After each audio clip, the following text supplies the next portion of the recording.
Esse podcast é apresentado por b9.com.br.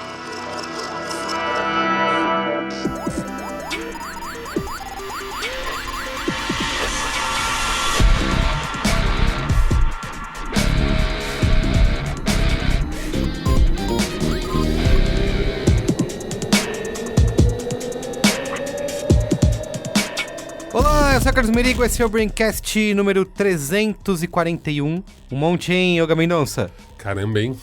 Gravamos, hein? Pois é.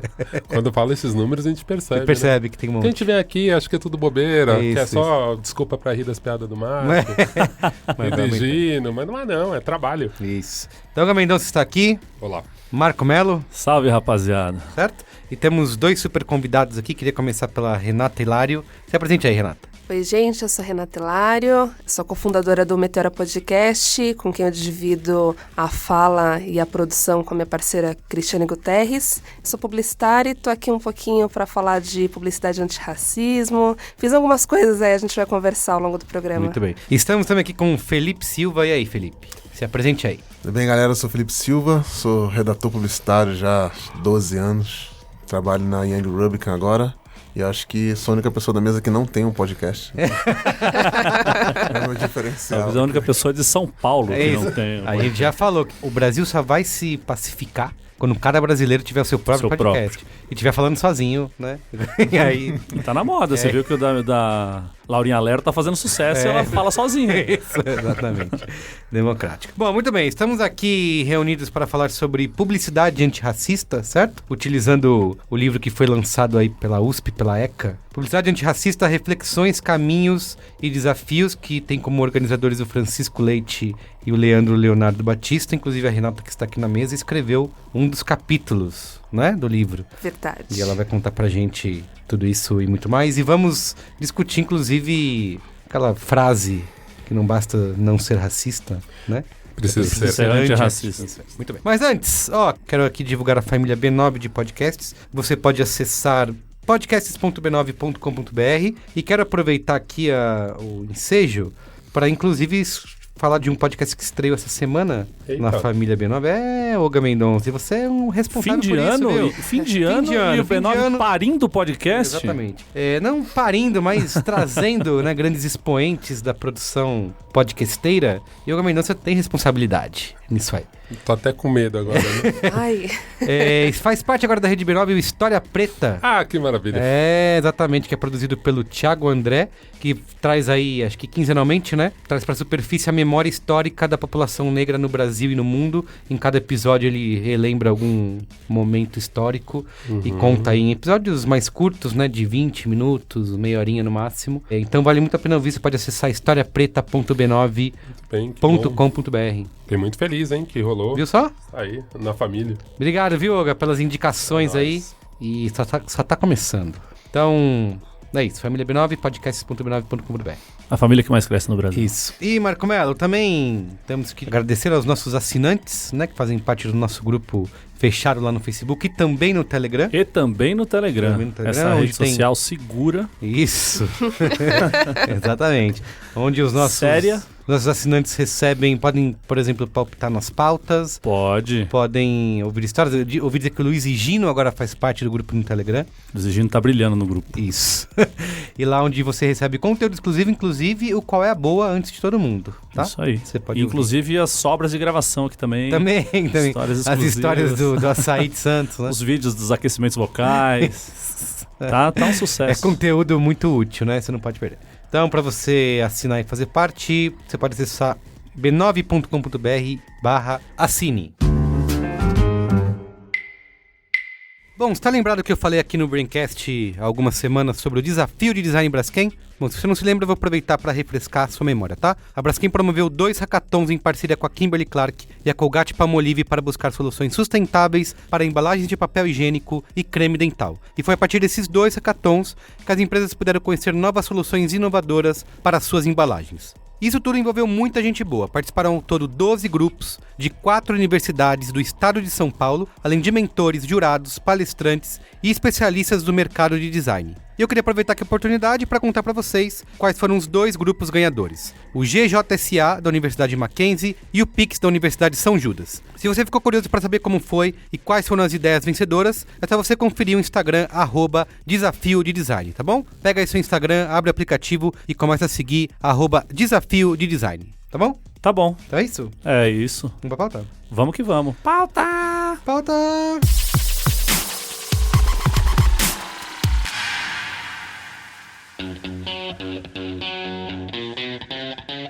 Vamos lá, então, publicidade antirracista, eu queria lembrar aqui que a gente gravou, foi ao ar no dia 1º de dezembro de 2016, há 3 anos, lembra? Saudade, hein? Lembra só? Quanto era o dólar?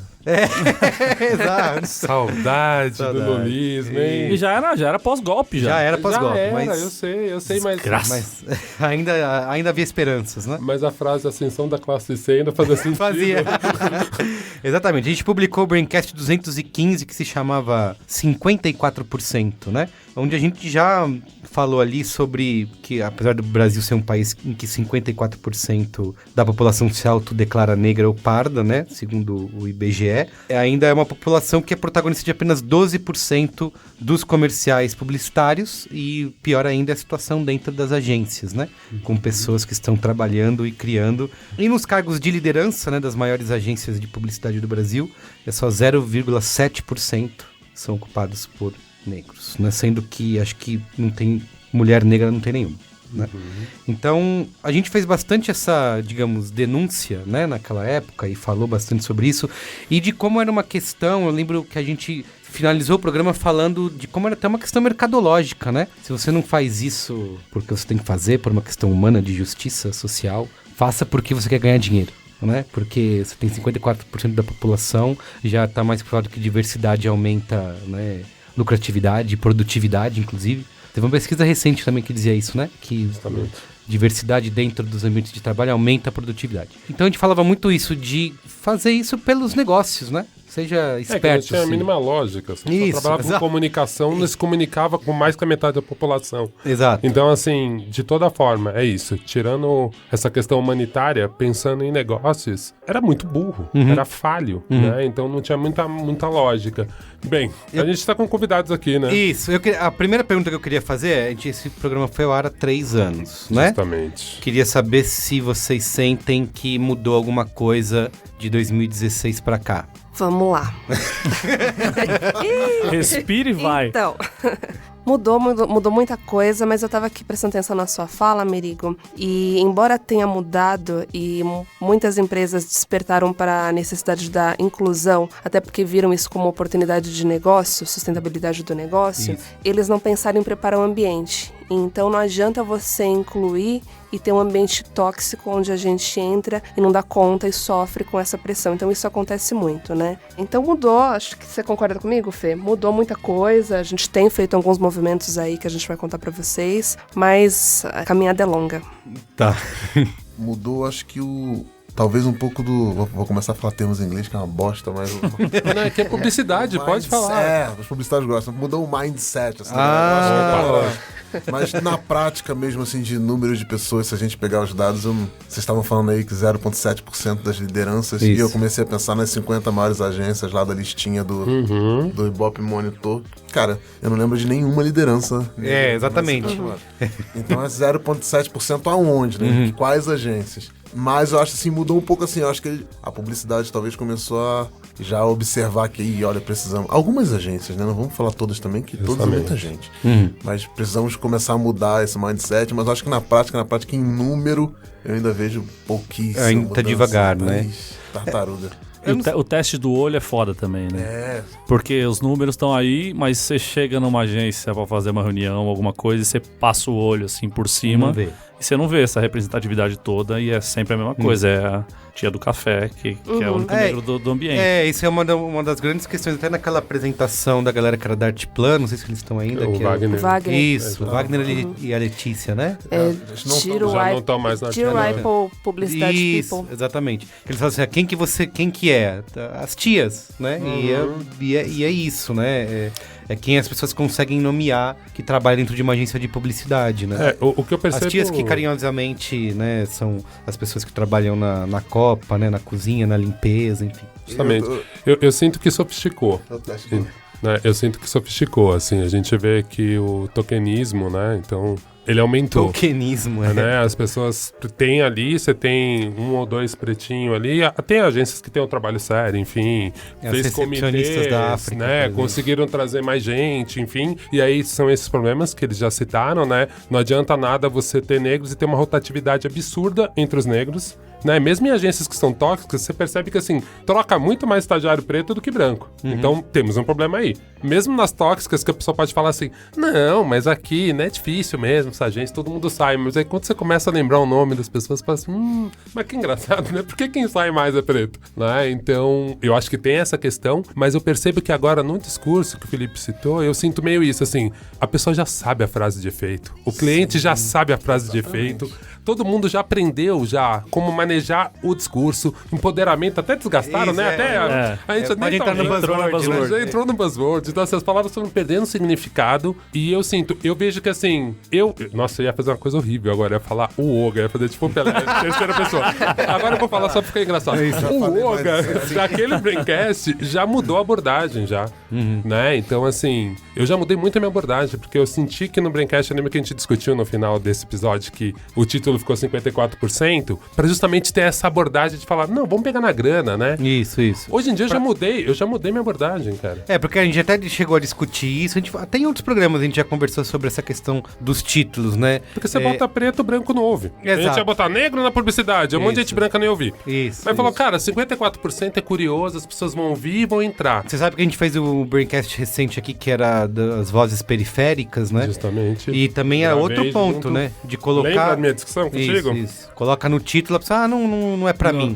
Quem tá nos grandes centros falar não é. Não, enfim, mas aí você mudou a sua abordagem. Eu vi até absurdos, assim, tipo, vozes periféricas, as pessoas me indicam pra eu ouvir o podcast que eu gravei. Periferia, o Oga tem que ouvir. Olha que foda, velho. Ouve isso daqui. Lê o olho, pelo menos, eu ali, assim, falei, legal, obrigado, eu adorei ter gravado. Aí a pessoa fica constrangida. Fala assim, velho, amigo, é pra você ouvir, não é pra você mandar pro seu amigo preto e falar, olha que da hora, lembrei de você, sabe? Então, às vezes, tem muito disso. Mas assim, qual que é essa abordagem que você falou que você mudou? Hoje em dia eu mudei um pouco minha abordagem porque, assim, eu acho que mudou tudo, na verdade, né? Então, assim, hoje tá rolando um protesto na rua, mais ou menos esse horário deve estar acabando, sobre o massacre de Paraisópolis. Sabe? Então, assim, eu acho que em algum momento a gente, na comunicação, né, tentou pegar pelo viés do black money, pelo viés de fazer grana, mas assim, cara...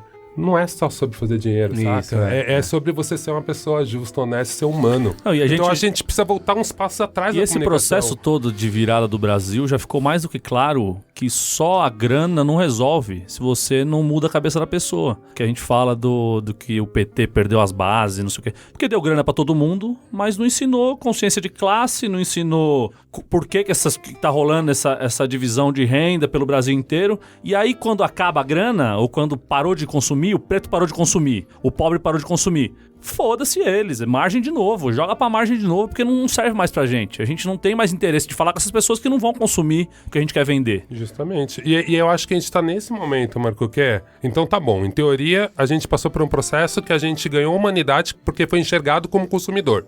E é isso que funciona no capitalismo. A gente fica humano, a gente vira alguém quando vem a grana. Isso. E a gente achou a gente considerou mais fácil poder fazer com que as pessoas abrissem a cabeça apelando pro dinheiro do que pra humanidade. Pensando que as pessoas estavam nos ouvindo porque a gente era potencial consumidor, falou assim, massa, estão me enxergando como humano, então vamos por esse caminho. Só que é isso, é um caminho que você fala assim, cara, funcionou durante quanto tempo? Enquanto ainda tinha dinheiro. Quando ele sai, a gente volta a ser desumanizado. Então hoje em dia, pelo menos a minha abordagem tá sendo muito mais... Óbvio que tem uma questão da grana ainda, então assim, empresas sérias, empresas legais estão correndo atrás do selo B. E elas querem esse selo B. O selo B, pra quem não sabe, eu falo bem rápido, o sistema B é tipo um ISO 9000 de impacto social. Então assim, amigão, você tem que ter diversidade, tem que ser um pilar da sua empresa, se a sua empresa querer ser uma empresa do futuro. Mas eu não gosto mais de usar essa abordagem, porque eu falo assim, amigo, a gente tá num país que a gente elegeu um presidente racista, a gente tá num país que matam crianças pretas e ninguém se importa, a gente tá num país que a gente tá num estado, né, que o nosso governador fala que a polícia vai atirar pra matar, no outro estado que o outro comemora quando a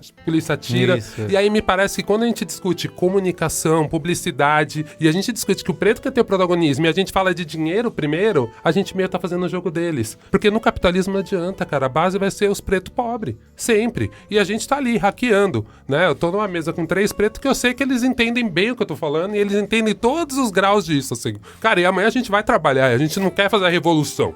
É porque a gente sabe que não vai ter revolução agora. Mas a gente entende que, assim, cara... Para esse capitalismo ser minimamente mais humano, talvez a gente tenha que tirar essa palavra do capital primeiro.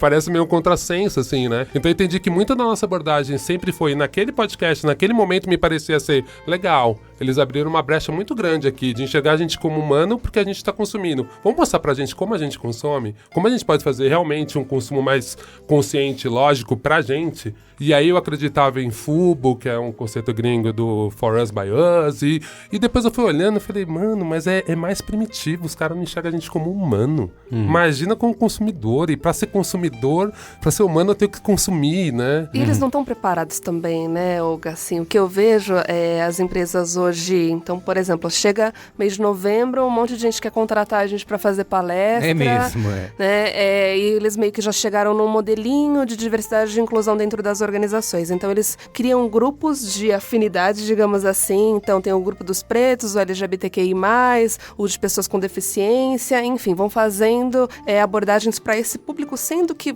assim, vamos falar do racismo especificamente. Racismo não é um problema dos pretos. É um problema da sociedade, né? Então tem que colocar os brancos lá pra ouvir, né? Mas e você já não ouviu essa resposta? Você já não ouviu essa frase de uma pessoa branca falando pra você? A mesma pessoa que recusou seu orçamento? Então, assim, em novembro, eu tive orçamentos recusados pra falar em lugares. Não vou citar nomes. E assim, e essa pessoa sabia, e as pessoas geralmente elas sabem todas essas frases, né? Mas não, pera, você mandou e você recusou, você não, já foi recusado. Pediram um orçamento pra falar sobre isso, e aí eu mandei um orçamento e a pessoa ficou muito constrangida quem chamou, porque geralmente é a base que te chama, e aí quando sobe pra uma chefia, a pessoa tá super assim, cara, temos um problema aqui, puta, Olga, vem falar aqui, e depois a pessoa fica super constrangida e fala, então, você mandou orçamento, mas não rolou.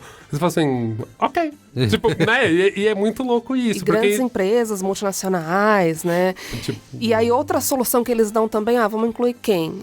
Vamos incluir jovens aprendizes, a galera assistente, auxiliar. E acho que esse foi um grande movimento, assim, vou falar especificamente do Publicitários Negros, que é um grupo que foi fundado pelo Aquiles, hoje ele tá no Google, e é um publicitário que se sentiu único, então, nas agências. Era um grupo no Facebook. Era um grupo, a princípio, no Facebook, e a princípio era para trocar vaga, informação sobre o meio da publicidade, e a coisa foi crescendo e tomando uma proporção absurda. Então, na ocasião de escrevermos esse livro juntos, a gente fez, então, uma pesquisa com o público. Então, na época, era em torno de 1.600 comunicadores negros espalhados em 8 estados do país. Hoje, eu acredito que já deva estar em torno de umas 2.000 pessoas ou mais. E aquele grupo de WhatsApp tem uns 8 mil milhões 300... Não respeita o limite do WhatsApp de 256, mas porque nunca, se multiplica demais. E esse foi um movimento, assim, que acabou fomentando em muitas outras ações, né? De lá vieram outros grupos, como Coesão, da Jana Assunção, por exemplo, entre outros, né? E aí a gente tem gente de tudo quanto é tipo. Então, nível júnior até a galera que ganhou Cannes, tipo Felipe Silva, que tá aqui do meu lado. Grande, ele sempre fala isso. Enfim, mas a ideia do grupo, então, para vocês terem uma ideia, foi formar, então, a princípio lá no Instagram, uma página onde a gente coloca uma mini bio e a foto de pessoas, de publicitários negros, para mostrar para essas empresas, olha, a gente não tem só jovem aprendiz aqui, não. Vocês podem contratar a gente para perfil de liderança, diretores, enfim. A gente tem Samantha Almeida, Dilma Campos, tem muita gente bacana. E a ideia era de tentar mudar essa lógica, né? Não só das agências, mas das empresas também, para ampliar esse olhar. E a gente teve muitos ganhos com isso depois. Acho que uma coisa bacana de comentar, o Fê estava envolvido nessa também, agora recentemente com o Ministério Público do Trabalho, um pacto com as 16 maiores agências do país para que eles incluam no quadro de colaboradores deles profissionais negros até 2021. É 2021, né, Fê?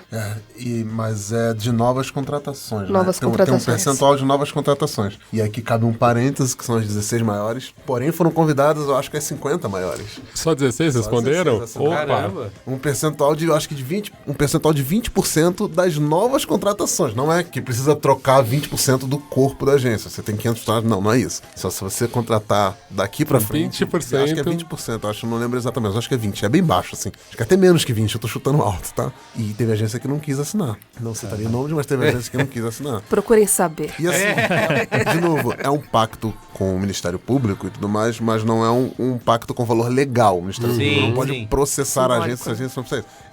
É um pacto mesmo, amigável. Um compromisso simbólico, exatamente. né? E mesmo assim, não quiseram teve assinar. agência que não quis assinar. Então, vamos dizer assim, as coisas mudaram, como a gente falou, as agências estão olhando, mas algumas ainda. Sim. Outras ainda estão naquela de, cara, foda-se. Que eu não sei se é uma coisa que é só da minha bolha, assim, mas o que eu percebo é, talvez das pessoas em si, pelo menos um aumento de consciência da coisa, né? De começar a bater o olho nas peças, nas campanhas e parecer ridículo, né? Você olha, caramba, gente, isso aqui não dá, né? Não representa o Brasil, não representa nada, né? Só tem branco nessa revista, tem branco nessa campanha. Eu não sei se isso é realmente verdade ou se é a minha bolha de rede social no Twitter, que sempre que aparece alguma campanha racista, ou no mínimo, se não foi racista, faltou preto trabalhando na campanha para poder falar, gente, isso aqui melhor não, né? Vai dar ruim. Vai dar ruim, é. E quando isso sai e vai pra rua, eu vejo muita gente protestando, denunciando, indicando.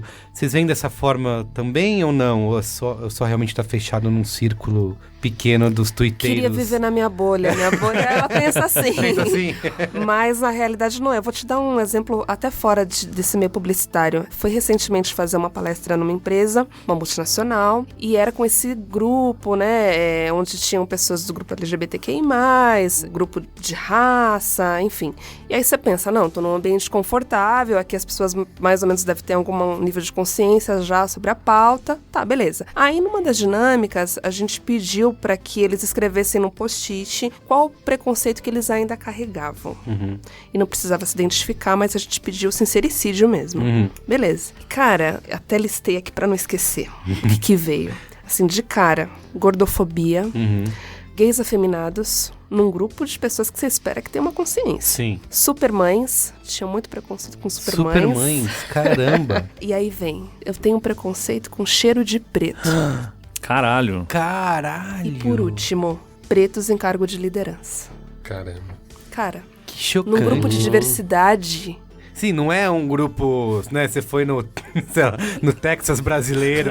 Não foi. Você entendeu? Não é em Jurerê Internacional essa pesquisa. Então, Merigo, eu acho que isso responde muita coisa, assim, eu gostaria muito de ver na minha bolha de pessoas que concordam com têm os mesmos valores, a mesma opinião que eu, mas não é realidade. A gente tá distante. Deixa eu me corrigir aqui. O pacto a meta de contratação é 30% das contratações de jovens em nível de estágio, analistas e assistentes, e 20% das contratações de média e alta gerência compostas por negros e negras.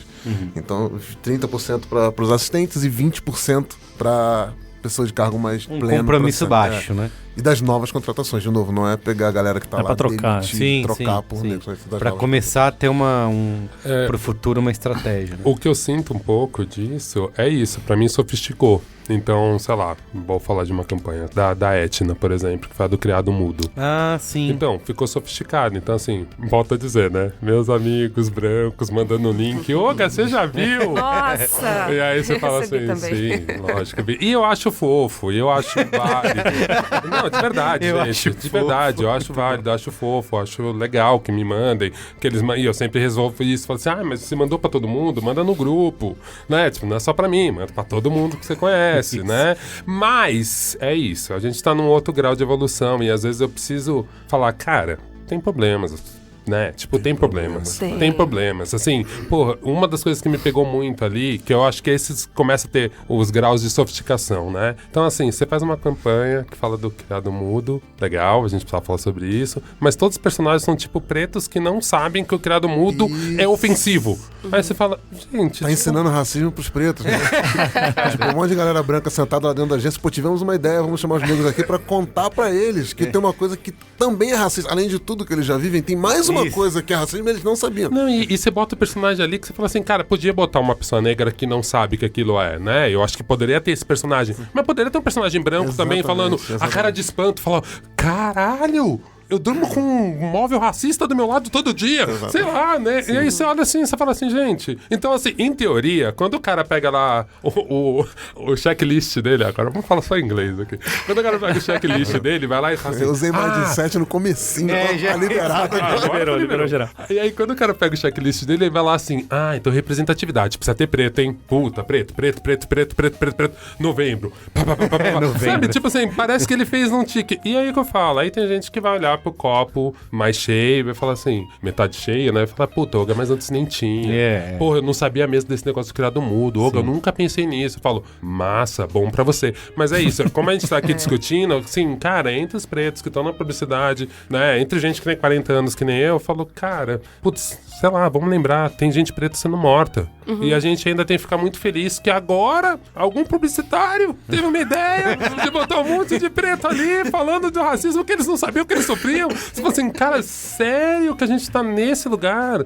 Porque é isso, né? A gente tem pressa, né, Olga? A gente tem pressa. Enquanto a gente tá aí discutindo isso, tem gente morrendo. 80 tiros não é coincidência. Riqueza, né? E a gente tá gerando riqueza, e a gente tá ganhando prêmio. Tamo aqui, o cara de Cannes, pô. A gente tá ganhando prêmio, sabe? Bosta. E a gente tá fazendo isso, e a gente tá vendo que, assim, é muito estranho, Merigo, porque pra mim parece que a gente tá em várias... Eu já acho que já fiz essa metáfora em outro podcast, né? Então eu falo que, assim, a gente vive num monte de bolha, e aí parece um plástico bolha, saca? E aí a gente fica numa... E assim, tem uma bolhazinha minha, que eu entro ali no WhatsApp, lá no grupo do PN, o grupo que mais tem postagem do Brasil.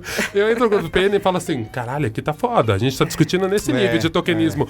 Da Etna mais ou menos, hein, gente? E começa a discussão. Sim. E aí eu vou pra um outro lugar e vejo realmente, assim, a senhorinha chorando na frente da televisão, vendo a propaganda da Etna e falando, caralho, eu não sabia que isso era tão racista. Então eu entendo que tem isso, tem vários níveis, né, de compreensão, né? E eu, em vários momentos eu me sinto isso com machismo, assim, eu todo desconstruidão, vejo umas coisas que eu falo, caralho, eu não sabia. Então eu consigo conceber isso, mas ao mesmo tempo eu fico pensando, cara, se a gente tivesse mais protagonismo preto, esse tipo de erro básico, em teoria, teria bem menos chance de passar, sabe? Eu acho que essa campanha marcou muito porque ela foi recente e gerou muita discussão. Até no grupo do... Também tem um grupo do... As derivações do grupo do Publicitários já Negros. tem. Eu já montei uns. Tem o grupo do Publicitários Negros Criativos, que é o que eu tô, que eu não dou conta de estar nos outros. Eu tô em todos, eu acho. Deu muita discussão e que a gente, obviamente, como você falou, a gente tá já num nível de discussão que já tá além e a gente de cara já identifica cases e coisas que tem preto por trás ou não tem antes de ver ficha, assim. Então, erros básicos como usar o termo escravos não nesse pessoas case. Escravizadas. Não pessoas escravizadas como a gente já usa. Ninguém usa mais. Então, assim, quando a gente vê aquilo, é um erro básico, você fala, tá, já sei que não foi o negro que criou isso aqui, não tinha lá. E aí, de novo, aí vai. E a gente... Engraçado que a gente já... Você já faz a leitura completa. Não, beleza, não foi o negro que criou, mas com certeza eles vão encaixar um negro aqui na ficha pra dizer que tinha um negro por trás desse trabalho também. Aí é o tokenismo. Em algum momento. Então você já identifica o quadro inteiro. Mas eu também tenho essa impressão sua, assim, de que tem várias bolhas e em algum lugar eu aceito que aquilo ali tá indo bem. Que é parte de um processo, né? Parte de um processo do bem, mas eu também não me privo de explicar. Falar, cara, ó, mas tem uns problemas aqui. Eu entendo que você gostou, legal, entendo que te sensibilizou, mas tem uns problemas aqui, A, B e C. Eu acho que você tem que estar um pouco ligado nisso, assim, também. Pra todo lado. Mas eu entendo que certos níveis ali, ele tem uma sensibilidade. Não só isso, estamos chutando esse case aqui. Coitado, nada pessoal, gente, desculpa. Mas assim, a gente tem falado bastante dos negros participando por trás das câmeras, né, por assim dizer, dos bastidores, mas e na representatividade, nas campanhas, isso teve uma mudança, uma evolução ou não? Ou a gente continua igual? Porque aquilo que eu falei, na minha bolha eu percebo as pessoas apontando o ridículo de campanhas que, putz, cara, só família branca de olho azul, será que o preto não vai no supermercado, né? Sabe o que eu sinto, Menigo? Eu sinto que a cultura em geral puxou isso. Então, quando eu penso muito na música, que é um mercado que eu presto muita atenção, assim, na música aumentou muito. Então eu acho que quando a gente para pra pensar na representatividade, tem mais números de preto, realmente você percebe que o casting foi uma discussão, mesmo em série, lembra aquele problema do 3%? Isso. Então assim, foi uma discussão, assim, cara, como não tem preto? Então a gente percebe que sim, né, tipo, teve um avanço.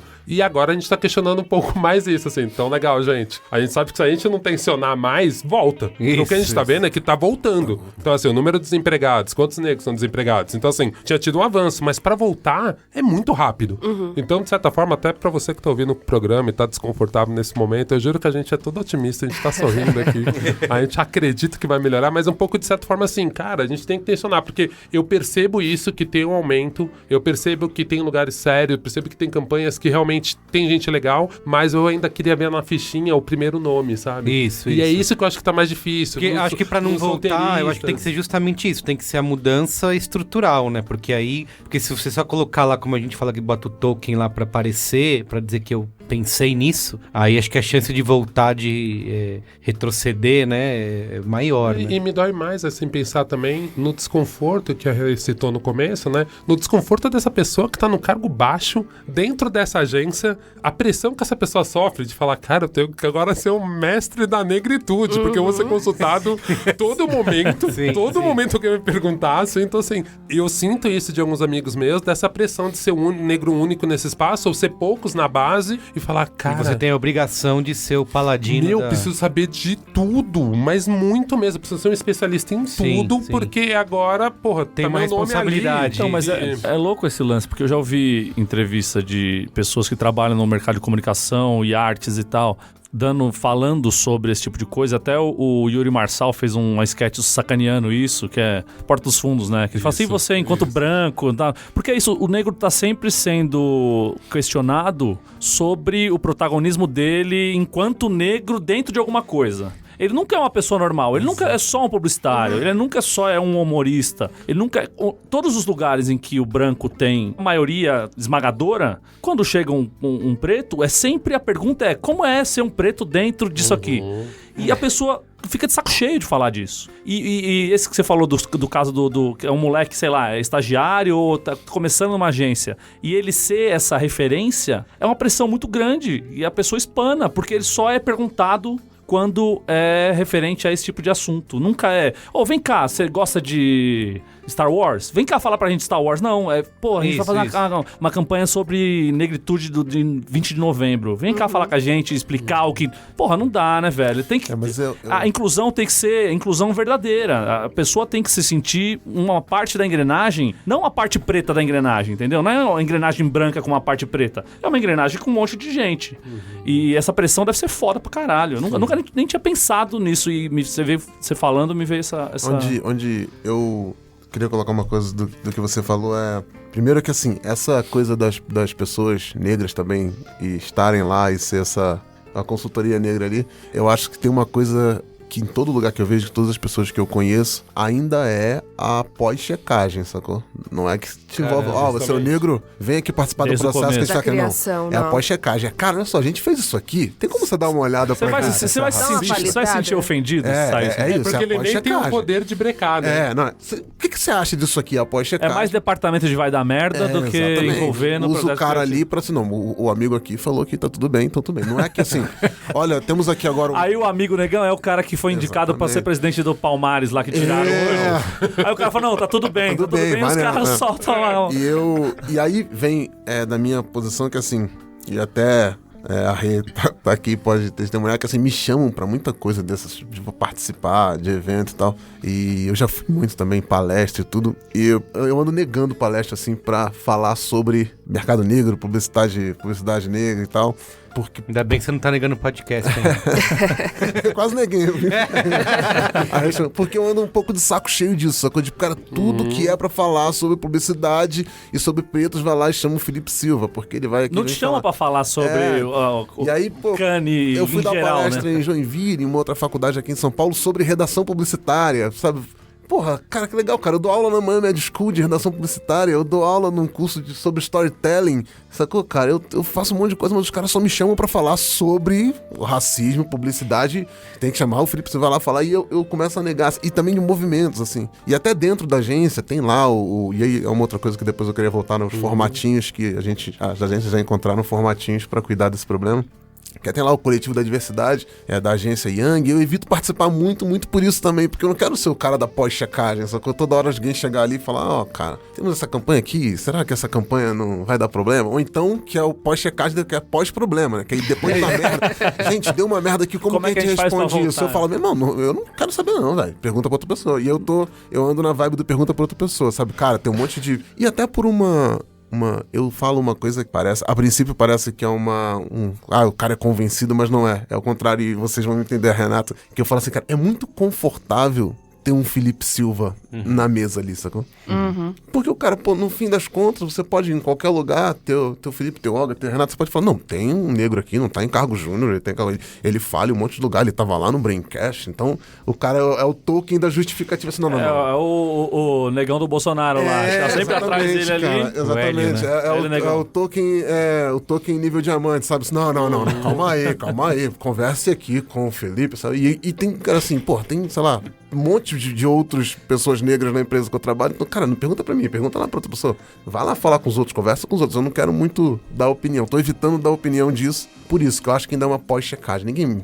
Cara, conheço pouca gente que chama lá e fala assim, não, vamos ter um trabalho aqui de Black Friday, vamos começar a Black Friday. Isso, qualquer coisa, acaba acontecendo muito problema, então vamos ver vocês no começo, pra vocês verem tudo, já, sabe? Porque, cara, desculpa, não é, sei lá, tem preto em todo o departamento da Young, né? Que precisa ser da criação. Cara, envolve um cara do atendimento pra estar lá, pra estar vendo as coisas, um cara da mídia, sei lá, mas alguém que esteja aí, não o departamento do pós-merda, sacou? Que eu acho que a gente vira essa bengala da galera. Total. E o quanto as empresas, as agências estão realmente dispostas, né, a incluir essa galera, assim. Eu falo por mim mesmo, assim, quantos nãos eu já tomei? E aí, longe de papo de meritocracia, estudei pra caramba e tal, mas eu sou uma pessoa que, por exemplo, eu não falo inglês fluente. Felipe sabe, já tomei um monte de não. Opa. Sabe, mas essa é a realidade do Brasil. E aí, o que vocês vão fazer com isso? Né? E aí até, só voltando um pouquinho, respondendo a pergunta do Merigo, sobre as pessoas que estão aí estampando as campanhas e tal, existe uma pesquisa da Heads Propaganda que se chama Todos, e eles estão, acho que agora na 7ª onda, né? De 6 em 6 meses eles avaliam as campanhas tanto na TV quanto nas redes sociais. É de 6 em 6 meses que eles fazem? 6 meses. Legal. E aí eles vão verificando se a gente está reforçando o estereótipo, como que tá sendo feito isso. E aí o que eu acho muito importante lembrar, né? Tem uma das partes da pesquisa que eles falam que quanto mais traços negroides, quanto mais a sua pele é retinta, menos aparece nas campanhas. Então a gente ainda tá colocando quem, né? É a Isa, é a Thaís Araújo. E aí eu lembro de uma fala da Samantha Almeida no Clube da Criação, que ela fala, é muita sacanagem se limitar 54% da população a Isa, que é maravilhosa, ninguém nega isso, sabe? Mas somos muitos e a gente precisa se sentir de fato representado. E isso tá muito longe de acontecer, né? Aí vira o diversity watch. E não é só... Faltava o meu termo. Não é só na publicidade, né? Na TV, no cinema. Eu recebi um e-mail do Intercept, aquele site do PT, né? É isso. Que... o nome já diz. Que eles fizeram o teste Zé Pequeno, né? Porque tem aquele teste... Como é o nome do teste quando você vai fazer... Bechdel. E agora tem o teste do Zé Pequeno, que quando você vê um negro em filme e tal, quantas falas ele teve, que tipo de papel que ele tá fazendo, se ele tá em posição de líder ou se tá em posição menor, ou se ele é a escada do branco. Então, dá essa olhada na TV, em produções fictícias ou em programas de televisão e filme em geral, como é que o negro tá sendo mostrado. Claro que você tem que tirar daí, os filmes são predominantemente negros, que é o Pantera Negra, ou os filmes que são de afirmação. Os filmes normais, de blockbusters de Hollywood, como é que o negro está sendo representado? Ele ainda é o negro mágico, que chega para dar um conselho e desaparece? É só o criado? Ou se está em posição marginalizada? Ou o amigo divertido que morre nos primeiros 10 minutos. Também, Eu acho que a gente prestar atenção em tudo. Eu sei que a gente está falando especificamente de publicidade, mas é em tudo, sabe? Outro dia eu até escrevi no Twitter, que eu tava na academia, esqueci o fone na academia, é uma desgraça, né? E aí o instrutor lá, o cara é mó bonzinho, quer conversar com tem um monte de tia de manhã, só as velhas. As tia lavajatista? Ele tava passando a chamada daquele programa do karaokê da Globo lá. Como é o nome? Aquele de jogo lá, né? Não, que é só o karaokê dos artistas. Tipo não, karaokê dos artistas. Popstar. E aí é a Thaís Araújo que apresenta. Sim. E aí eu vi, a televisão era lá longe, assim, eu tava fazendo exercício assim, me matando, que eu não aguento. Aí eu vi ele falando assim, não, essa negra é bonita, hein, meu? Essa negra aí dá pau em muita loirinha de olho azul, hein? Falo pra você. Ó, não é exagerando não, hein? Dá pau em muita lourinha de olho azul. E assim, e tinha uma mulher negra do lado dele, assim, fazendo exercício, tá ligado? E assim, é um bagulho tão normal pra ele falar esse tipo de coisa, e ele quer parecer... Ele acha que ele tá... quer, ele acha tá que elogiando, na cabeça dele. Exatamente. Na Além cabeça de dele. negra, é bonita, olha só. Mas eu fiquei assim, eu tô ali... eu Ainda não caiu o supino na sua testa na hora. Pelo amor de Deus. Aí eu corri pra fazer o mais rápido possível e nunca mais voltei sem fone, porque não dá, velho. Isso é todo dia, toda hora, sabe? Mas como que você faz, por exemplo, pra abrir a cabeça? Eu não sei se isso é possível, mas seria o seu papel, Marco Melo?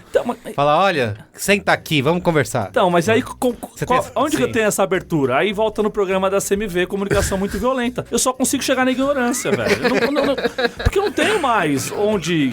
Vou chegar pro cara e falar assim, meu, isso aí que você acabou de falar É mais racista velho. do que... É racista. Você não tá elogiando. Você tá falando mas aí merda, é isso você- que você tá falando. Pô, mas, Não, mas aí não é assim. Pô, você tá falando que eu sou racista e tal. Não sei. Você vai arrumar um quiprocó com uma pessoa que você vê todo dia, no final das contas, e que você não vai mudar a cabeça da pessoa, porque depois, quando eu for embora, vai chegar outra pessoa e falar assim, pô, tava aqui, meu, elogiei a neguinha na televisão aí, e o cara falou que eu sou racista. Pô, tô elogiando, comparei ela pra loirinha. Entendeu? Você... Não, isso aí que você falou, eu tentando responder a sua pergunta no lugar dele, é que assim, por exemplo, vou falar dentro de agência e dentro do departamento, fazer um recorte bem dentro do departamento de criação, que é onde eu tô, né? Nessas situações, aí você pergunta, pô, será que é o seu papel falar pra ensinar? Cara, não é meu papel não, cara. Eu, Felipe, acho que não é meu papel. Eu não fico ensinando, não fico falando, porque assim, cara, os caras aprendem uma porrada de coisa sozinho, velho. Os caras são desconstruidões, aprendeu Photoshop sozinho, conhece o mundo inteiro. Sim. Sabe, porra, bicho, Agora isso aí eu vou ter que eu vou ensinar. ficar lá ensinando o cara que o que ele tá falando, bicho, vai se informar. Babar tá ligado? de racista é foda. Porra, meu irmão, você é babar de branco rico, sacou? Você tá dentro da agência. Bichão, não vou ficar ensinando não, sacou? Se o cara vier perguntar, é uma outra coisa. Cara, desculpa, eu queria uma informação, você pode me falar sobre isso, Sim, isso? sim. Porque, cara, eu não tenho... Beleza, agora o cara for ficar lá, sabe? tenho Ô, mais amigão, o que fazer. Isso que você tá Calma, falando. né? Eu tenho trabalho, tenho job como ele tem job. Se eu ficar lá ensinando todo mundo, ô, amigão, desculpa, você falou uma coisinha aqui e você foi racista. Bicho, vai aprender, sacou? E tem que tomar... E aí eu vou a parte da ignorância é essa, velho. Tem que tomar porrada até aprender, cara. Pra mim é essa. Deixa tomar porrada. Vai lá, fala suas coisas no Facebook, toma porrada e depois vem chorar. Eu não vou ficar, já passei dessa fase, velho. Pra 36 mim anos. é bem complicado, assim, cara, porque eu fui educado pelo rap, né? Inicial. Então Fomos. era CMV, assim, CMV com aquele toque, né? CMV é comunicação muito violenta, a gente gravou um programa inteiro só falando E disso. assim, eu só parava quando a pessoa chorava, né? Então tinha esse nível, eu saia na mão. E aí depois você vai ficando adulto e você vai entendendo que assim, cara, você Tem não que ter vai um estar rebote, tem que ter um rebolado, Não, e assim, né? eu sou preto, eu não vou estar inseguro. Vai ter lugar que, tipo, não é só na palavra, né? E não é só na porrada. Então você vai percebendo que você não é, que você é vulnerável, né? Então quando foi juntando o conceito de negritude e masculinidade, eu entendi que assim, cara, as pessoas já esperam que o negro sempre seja agressivo, já esperam, e eles já sabem como resolver isso com o negro quando o negro é agressivo.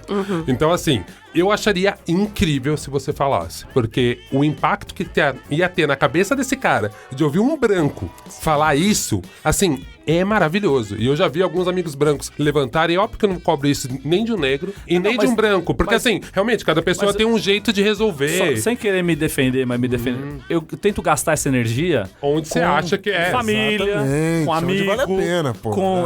Exatamente. Não pro instrutor da academia. Não, com o instrutor da academia, tá Não, ligado? e eu entendo que é isso mesmo, assim, até pra nossa saúde Escolher mental. as batalhas, exatamente, Até pra nossa saúde mental é importante que você esteja são e forte pros momentos Que precisa, que exatamente. realmente são maiores do que o cara, em teoria, elogiando alguém. Então não é uma. A gente pesa, né, o nível de agressão e fala, cara, aqui não vale a pena. Eu entendo isso, mas eu acho que não é sobre o seu caso exatamente, mas é sobre outros casos, assim. É muito impactante quando eu vejo isso, quando eu vejo brancos falando, tipo. Não, amigo. Que é a mesma coisa que a gente, né? Quando a gente chega, e eu vejo muito isso, e eu sou o cara que faz isso muitas vezes, assim. De tipo, um amigo falando uma escrotidão super machista, você fala, então, velho, mas você entendeu que você falou uma grande merda. Então, velho, mas você já pensou nesse caso? E depois a pessoa te agradece e no final fala, porra, Olga, foda, velho, que bom que você teve paciência de falar comigo. Realmente, né, cara? Agora entendi porque a menina ficou tão brava. Tipo assim, é mágico. É mágico, eu porque... E assim, eu acho que assim, cara, todo mundo tinha que exercer isso. Não, mas é muito louco, porque quando você entra dentro desse... Uma vez eu entrei com um namorado de uma amiga minha nesse tema. Que falou, não, porque tem um amigo meu lá, que é um negrão, mas, pô, a gente fica sacaneando ele, mas ele nunca ligou. Eu falei, mas você já entendeu que é um negócio tão na cabeça dele? Ele aguentou isso a vida há tanto tempo que ele se cansou. Às vezes ele se cansou, ele não quer mais discutir, ser chamado de, sei lá, feijão, apelido de feijão, apelido de... Um monte de apelido que só negão tem, né? E ele fala, não, mas, porra, conheço o cara há 15 anos, ele nunca falou nada. Pô, 15 anos sendo racista, velho. Você entendeu que você assim, você precisa parar uma hora, porque o cara já não aguenta mais e ele talvez ele não tenha nem força mais pra tentar lutar contra esse bando de ou ele deixa de ser amigo dessa galera que você tá falando, ou ele aguenta quieto ali. Ou talvez ele não entenda também, porque tem ainda então, mas mesmo, que ainda não mas mesmo não entendendo, né? eu acho que vocês podem falar mas mais do que eu. Tem essa coisa que fica muito no subconsciente, sabe? Super. Assim, eu sempre fui chamado assim, é um negócio normal, é muito natural. E pra eu ser amigo dessa galera, eu vou ter que aguentar esse tipo de coisa. E eu falo assim, mano, você já pensou se você parar de fazer esse tipo de coisa e tentar mudar? Porque é muito difícil também mudar a cabeça de quem tá sofrendo esse tipo de coisa o tempo inteiro, sistematicamente. Eu queria aproveitar que você trouxe falar esse tema do inconsciente, né? Que um dos capítulos do livro, né? Publicidade Antirracista, que aliás eu não falei, você pode baixar de graça, né? Vou botar o link aí no post pra você poder baixar o PDF. Acho que a Dilma Campos, ela fala isso no capítulo dela sobre o viés inconsciente, né? Que é uma das grandes questões que... Tentando, né, ver o lado bom da coisa, digamos assim, né? Tipo, tentando justificar. Justificar, né? Pode acontecer muito por causa do viés inconsciente. Vocês acham que isso é real ou não? Ou tem a maldade embutida? Não, eu acho assim, é que, putz, o viés inconsciente é muito aberto, né? Enfim, mas eu acho que em alguns casos sim, dá pra gente perceber, mas realmente a pessoa nem convive. E pra ela o natural é isso. Sim. Quando a gente parte da sociedade... botar só os brancos lá no Beach Park. Então, quando é isso, quando o branco é o normal, quando você vai no banco de imagem só tem branco, eu consigo entender em algum nível isso, né? Não tem mulheres negras comendo saladas, né, no Shutterstock lá, fazendo... Né? Então, assim, eu consigo entender isso em algum nível, mas ao mesmo tempo eu falo, gente, publicidade é uma coisa tão pensada, né? E a gente vai trabalhar inconsciente. Total. Então, assim, por que pra outras cagadas a gente nunca usa o viés inconsciente? Isso, verdade. Porque é planejado, porque passa na cabeça de muita gente. Por isso que a gente defende diversidade. Porque se tiver vários vieses num grupo, alguém vai ter um viés inconsciente de falar, pra mim não é normal, tipo, um shopping do Brasil parecer a Suíça. Tipo, pra mim não é normal. O meu viés inconsciente vai falar assim, sinto alguma coisa estranha nessa foto. Então, assim, às vezes eu fico pensando muito nisso, que eu já vi gente usar, eu já tive situações, principalmente quando eu trabalhava em revista, assim, deu ser essa pessoa e falar assim, velho, mas tá faltando personagem. Já teve coisas que eu fiz e depois eu percebi e falei, mano, mandei uma cagada aqui, né? Agora eu olhei, tipo assim, eu não me liguei, assim, eu mesmo não problematizei. Às vezes por velocidade, às vezes por, puta, eu nem aprovei o cast, vou ver e falo, cara, você sabe tá que é uma merda. coisa que que assim, a gente tá falando isso de São Paulo, né? Onde você tem agências grandes, bastante pressionadas até por conta disso. Eu lembro que uma vez eu fui para Fortaleza, né, no Ceará, e onde tem muito outdoor ainda na rua e muitas campanhas locais, né? Eu tava com a Ju e a gente ficou chocado em ver a publicidade. Era só gente branca de olho azul. Belém. A gente falou, cara, essa galera que tá aqui na rua, ninguém se parece com isso, sabe? É gringo. Botaram gringo na campanha, velho. Falando nisso que estão falando de representatividade, vocês viram o vídeo da menininha com a Maju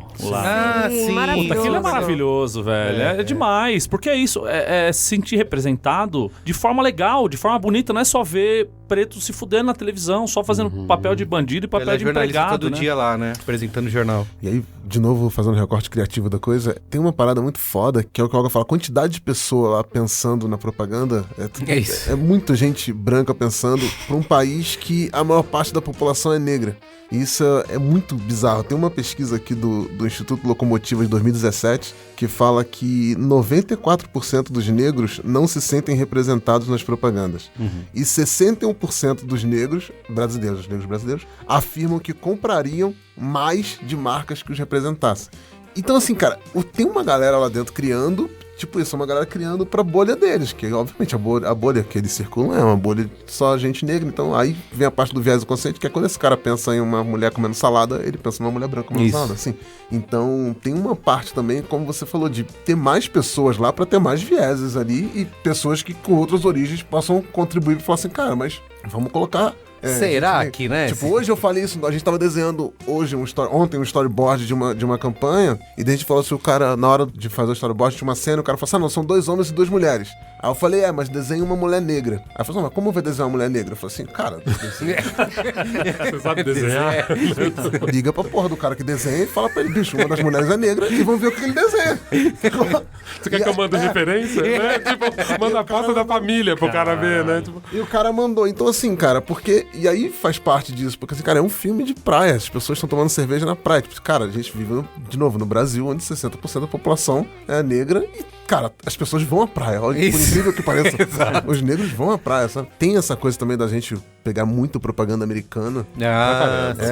E aí a gente vai... Cara, de novo, obviamente, é um outro país, outra coisa, muito mais evoluída em alguns sentidos que o nosso e outros não. Mas os negros americanos são, acho que, 20% da população. não, é menos que Acho que é 20, menos. é É 14. mesmo? 14%, E a gente aqui, nós somos 60%. Caraca, eu não sabia que era tão baixo. É muito baixo. 14%. Tem, Então, assim, o meio bicho- dos Estados Unidos não tem preto, cara. mesmo. É só nas pontas. Vai lá pro Mississippi, aquela galera Não, o lá. meião inteiro só não tem. branco. Então, assim, é muito menos do que aqui. E a Então, representatividade é não maior, tem- muito maior. Não só de representatividade na propaganda de personagens, mas de pessoas em cargos em nível Isso, alto de isso, agências. Isso. Tudo bem, de novo, outra colocação. Os negros conseguiram entrar em universidades, se formar, tudo bem. Mas aqui, cara, nós somos 60% da população. Não tem como imaginar. Em nenhum lugar que você imagine, nenhuma cena que possa ser usada na publicidade tem só branco, cara. Não existe isso. É o Brasil. Mas se o você ir na lance rua dos agora, Estados tem negro. Unidos, aquele todo o movimento pelos direitos civis, os ícones da negritude americana não foram imagens muito mais mostradas, a luta não foi muito mais brava do que rolou aqui no Brasil, por exemplo, que sempre foi essa coisa assim, Racismo velado aqui, né? total. No Brasil nunca existiu racismo, no Brasil não tem isso, porque Falsa aqui não democracia tem... racial. Mas eu acho que é da conjuntura mesmo. Por eles serem muito menos do que a gente, a luta teve que ser muito mais combativa, porque realmente eles Era eram declarado, muito né? menos, e declaradamente. Vamos falar, acabou de fazer aniversário a Rosa Parks. Sim, sim. Você não podia sentar. Se um branco entrasse no ônibus, você tinha que levantar pro cara sentar. Então, assim, eles eram muito mais. Como a gente é muito, muito, muito, muito mais gente do que lá, eu acho que tem uma coisa dessa assim, não, pelo amor de Deus, somos... Porra, tenho 2 empregados pretos em casa. isso, né? E eu Tem acho até que, amigos, né? eu acho que isso foi onde realmente o racismo à brasileira, tem esse termo em vários textos e tal, ele foi muito sofisticado. Porque primeiro, Marco, eles primeiro fizeram a gente não se reconhecer como preto, né? Sim, A gente ainda tem tá essa. nessa etapa de explicar sim. pras pessoas assim, quer dizer, você não precisa botar o dedinho na cara do seu amigo e falar ele é preto. Mas assim, nos Estados Unidos, com aquela coisa do Androp, que enfim, tem muita gente que questiona muito isso, cara, lá, eu dava das vezes que eu fui, eu dava um choque na cabeça das pessoas, porque assim, primeiro o cara me reconhecia como negro, eu com roupas de rapper e tal, e aí meu inglês é o inglês do rap, não é mega fluente, bababá, mas eu consigo me comunicar, e o cara fala, de onde esse sotaque? E aí quando o cara vê que o brasileiro, a cabeça do cara dá um crepe, mesmo de um Afro-American, do cara tipo assim, caralho, você é latino. Não, eu sou preto. Caralho, você é latino. Então, assim, eles chegaram no nível de segregação da sociedade tão forte que cada grupo criou a sua bolha, se desenvolveu ali, e aí os negros americanos, eles entenderam que, assim, se eles ganhassem pela cultura, então, como a representatividade na cultura negra é muito forte, na música, em tudo, eles conseguiram ramificar. E era uma questão de sobrevivência. Agora, aqui no Brasil, eles foram muito mais espertos, né? Então, assim, você teve toda a questão da eugenia, né? Então, assim, era uma política de Estado mesmo, assim, eliminar os pretos. Vamos deixar essa população mais branca possível muito rápido. Nos Estados Unidos não rolou isso. Não deu. Tem uma- Eles tentaram matar diretamente com a população. Mas aí, tipo, eles resistiram. Aqui foi mais sofisticado. Então, assim, até fico brincando, né? Aqui nessa mesa tem 3 falhas do projeto de Estado. A gente é uma falha de um processo, assim. Tem negros miscigenados. Então, acho que o mais difícil, e é por isso que eu falo desses graus de evolução, né? Nem sei se evolução é a melhor palavra, mas esse grau de compreensão no Brasil é complicado, porque ao mesmo tempo a gente tem que ser empático com a senhorinha que se identificou com a propaganda da Etna e chorou, e que ela tem um valor por causa disso, ela tá num level ali, Essa e ao era a mesmo minha- tempo a gente fica com quase um fomo de falar, caralho, galera, mas vamos rápido, Essa porque...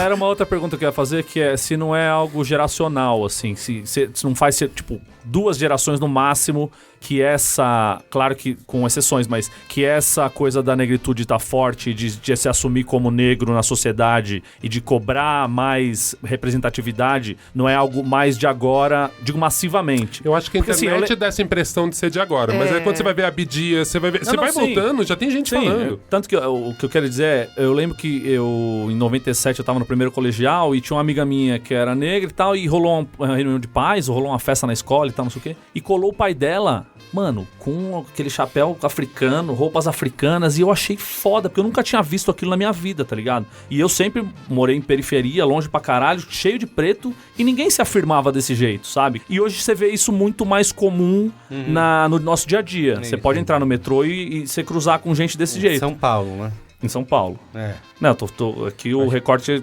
paulista. Mas isso me dá essa impressão de que esse movimento de afirmação, talvez a internet tenha amplificado mais. E até a sua compreensão sobre o tema, né, Marco? Também pode ser. Que é isso, entendeu? Tipo assim, hoje em dia, eu percebo homofobia em vários lugares. E aí começa assim, já tô sofisticado. Tipo, transfobia. Sim, sim. Cara, mesmo desconstruidão. Falei de novo, terceira pessoa, tô ganhando aí. 2 vezes já. Não, mas é isso. E assim, hoje em dia, tipo assim, eu já percebo transfobia. Chegar pros caras do trampo e falar, mano, não fala traveco, velho. É ofensivo. E aí, tá, por falar em viés inconsciente, a gente precisa citar que nessa pirâmide social aí tem a mulher negra trans, que eu não sei se passou pela cabeça de vocês, né? Porque geralmente não passa. Então a gente precisa incluir também, né, nessa discussão.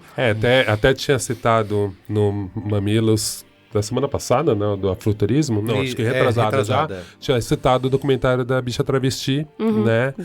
Da Linda Quebrada, porque é um que eu falei, cara, tipo, expande, porque é isso, são mulheres negras, trans, falando suas dores, e você fala assim, cara, então, às vezes a gente sofistica. Eu sempre faço aquela metáfora da mulher grávida. Alguém fica grávido perto de você e você fala, caralho, mas tá todo mundo grávido, né? Não, tipo assim, é o mesmo número de mulher grávida. Só que agora essa questão te toca e você fica assim, caramba, mas tá todo mundo grávido. Tá todo mundo casando. Nossa, tá todo mundo na mesma idade. E eu acho que é isso. Como a internet faz essa discussão, eu acho que pessoas brancas empáticas, enfim, conscientes, elas começam a falar assim, caramba, antes eu não reparava. Mas assim, é que antes você não reparava. Tinha, né? Não, tinha. Agora, óbvio, acho que a internet deixou essa discussão pra todo mundo. E aí a gente vê umas distorções da internet, vê uns exageros e tal. Vê, né, tipo, principalmente a juventude na internet, ela, entra com vontade, como eu entrava. Era bem radical. Graças a Deus não tinha internet na época que eu tinha 16 anos.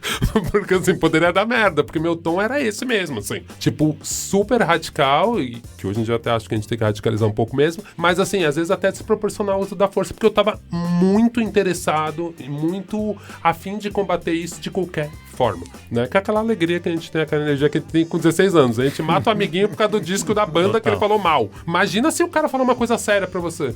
Eu acho que a internet ela veio pra potencializar assim, mas eu fico desconfortável de falar que as outras gerações não contribuíram tanto. Contribuíram bastante, né? Muito. Não, demais, e nem, né? não era... Essa passagem de não bastão. era nem achar que, eu senti que era percepção, contribuíram. né? É percepção, era a né? percepção geral. Se era, porque antes não aparecia tanto porque tava essa coisa...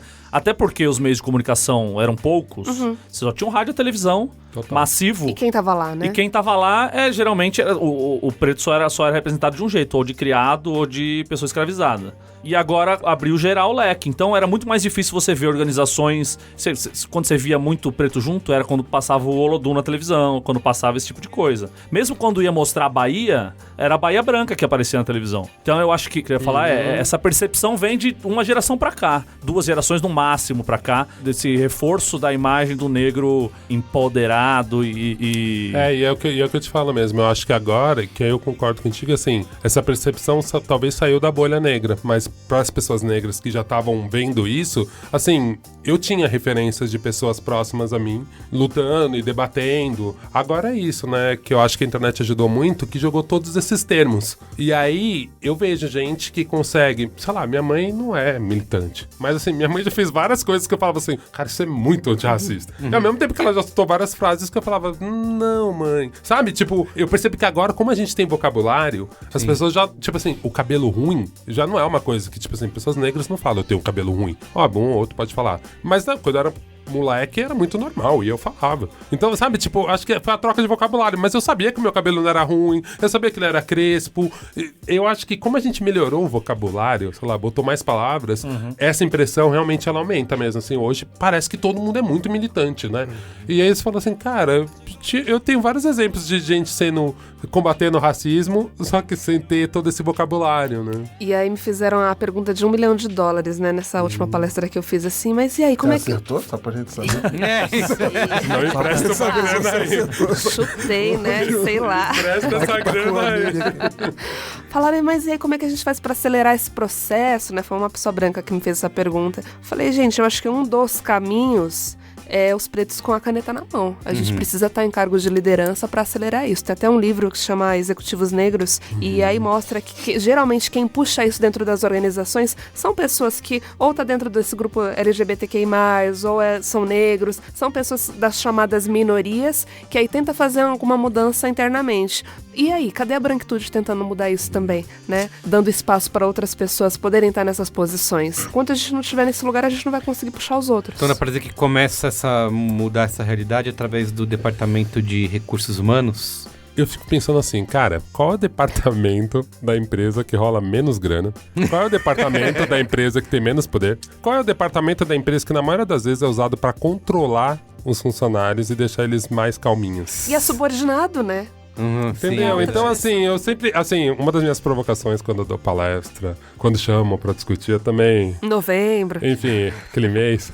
Eu sempre fico pensando assim, gente, tem sócio aqui? Tem algum dono aqui da empresa? Aí fica todo mundo assim, né? Então, às vezes, uma das últimas que eu fui tinha, eu fiquei até feliz. Assim, falei, gente, agora Que tem. eles nunca Eu nem sabia como reagir. Falei, cara, eu acho que ela tem, que demais. Depois eu fiquei feliz que tinha, assim, porque geralmente é isso, né? É uma pessoa da RH que você parece que você é uma planilha de Excel, assim, esse mês, vamos lá, no ticket, você vai lá discutir consciência negra, plau. E aí você fala assim, cara, mas sério, você vai fazer alguma coisa mesmo, né? Óbvio que a gente tá aqui também, né? Tem gente séria nos RHs, óbvio. Mas eu sinto isso, assim, cara, se é um setor que é o que realmente na empresa não dá dinheiro, não manda nada... É importante, mas não tem esse poder todo que a gente atribui. Entendi. Né? Mas Então... tem algumas iniciativas, né? Eu tava conversando semana passada com o pessoal que falou sobre a questão da seleção às cegas, né? Que algumas empresas já implementam, tipo o próprio Google, IBM.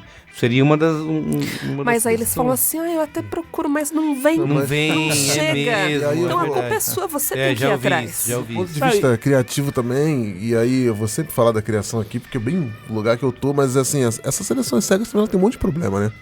Porque, porra, eu faço uma seleção cega pra redator, lá na Yang. Pô, hoje eu trabalho, beleza, falinho com o Pitangui, vou fazer as seleções cegas. Vai chegar portfólio de um monte de redator e eu vou olhar sem saber quem é a pessoa. Mas aí, porra, é uma porrada de branco rico que estudou na Miami School. Isso. E, porra, o cara que tá da periferia tentando pra caralho que de repente. E nisso pode tem que fazer o contrário, né? Você tem que fazer seleção então, enxergando, como né? que é essa seleção às cegas? Como que funciona, Sim. sabe? E você tem como filtrar seleção às cegas? Você coloca, precisa morar 5 Exatamente, quilômetros da agência. E aí eu vou... Aí fudeu, você já tirou já deu a negrada merda. para longe, velho. Não, porque assim, o critério vai ser sempre esse. E aí, cara, de novo, vou envolver milhões de discussões. Primeiro ponto cara, e aí algumas coisas que a gente vai, de novo, aprendendo a argumentar. E aí o cara fala assim, mas pô, eu preciso contratar um redator. E óbvio, o cara que tem o melhor portfólio sempre vai ser contratado o cara que não tem o melhor portfólio. E aí sempre nisso, mas o cara não tem um portfólio e tal. E eu sempre falo, brother, quer que eu aponte aqui na criação quantos começaram sem portfólio porque era filho de alguém? Eu te aponto. E eu falo isso todas as vezes que eu passei, porra, tem uma porrada de gente aqui que começou porque é filho de alguém. Sim. Sem portfólio, sem porra nenhuma. E o cara aprendeu. Em um ano o cara aprendeu a ser redator, era um redator. Por que não pode botar um preto aqui? Que o cara também não tem um portfólio muito bom, mas que ele pode aprender. Se você em um ano não ser fizer isso, redator. ele nunca vai ter o portfólio. Né? Exatamente. Então, o problema não é que os negros não têm portfólio e não sabem criar, não tem conhecimento, não tem currículo. Esse não é o problema, porque a agência de propaganda não contrata só gente que tem conhecimento e tem currículo. O outro ponto que eu queria colocar, e que eu acho que é um papo muito importante e que eu venho tendo muito colocado sempre na mesa, é que a gente tá falando das agências mudarem sua cabeça, as agências contratarem pessoas e a gente tá ali e, pra mim, tem um papel muito grande dos clientes nisso.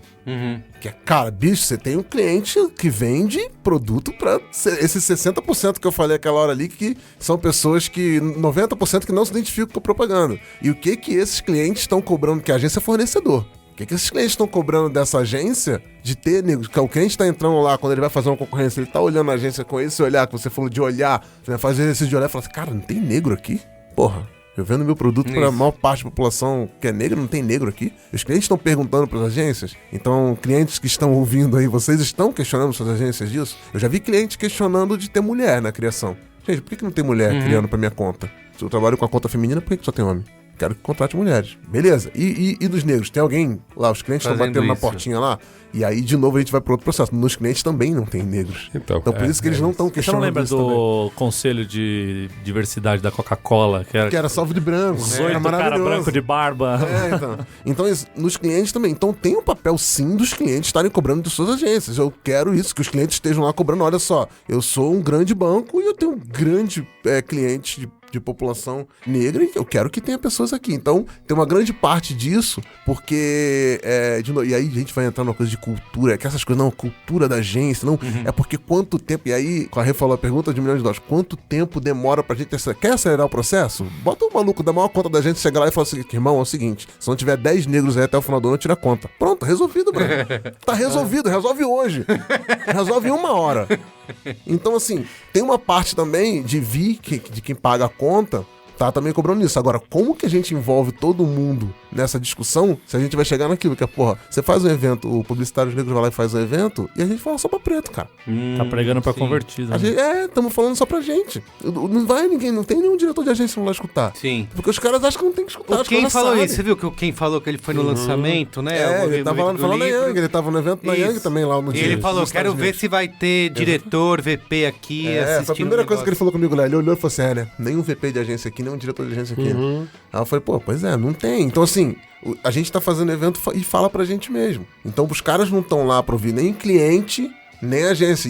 E o que eu fico pensando hoje é isso, assim, como que a gente vai envolver? Eu não quero falar com a agência, eu quero fazer um evento Publicitários Negros, eu quero falar com os clientes. Eu quero botar lá, cara, o diretor de marketing do Santander, do Itaú, da Natura. Que esses caras são todos brancos, E falar, né? e falar pra eles, galera, olha só, vocês aí estão perdendo dinheiro porque você não tem. Quando dá merda nessa marca, você não tem essa galera. Porque tem que ser de cima pra baixo, sacou?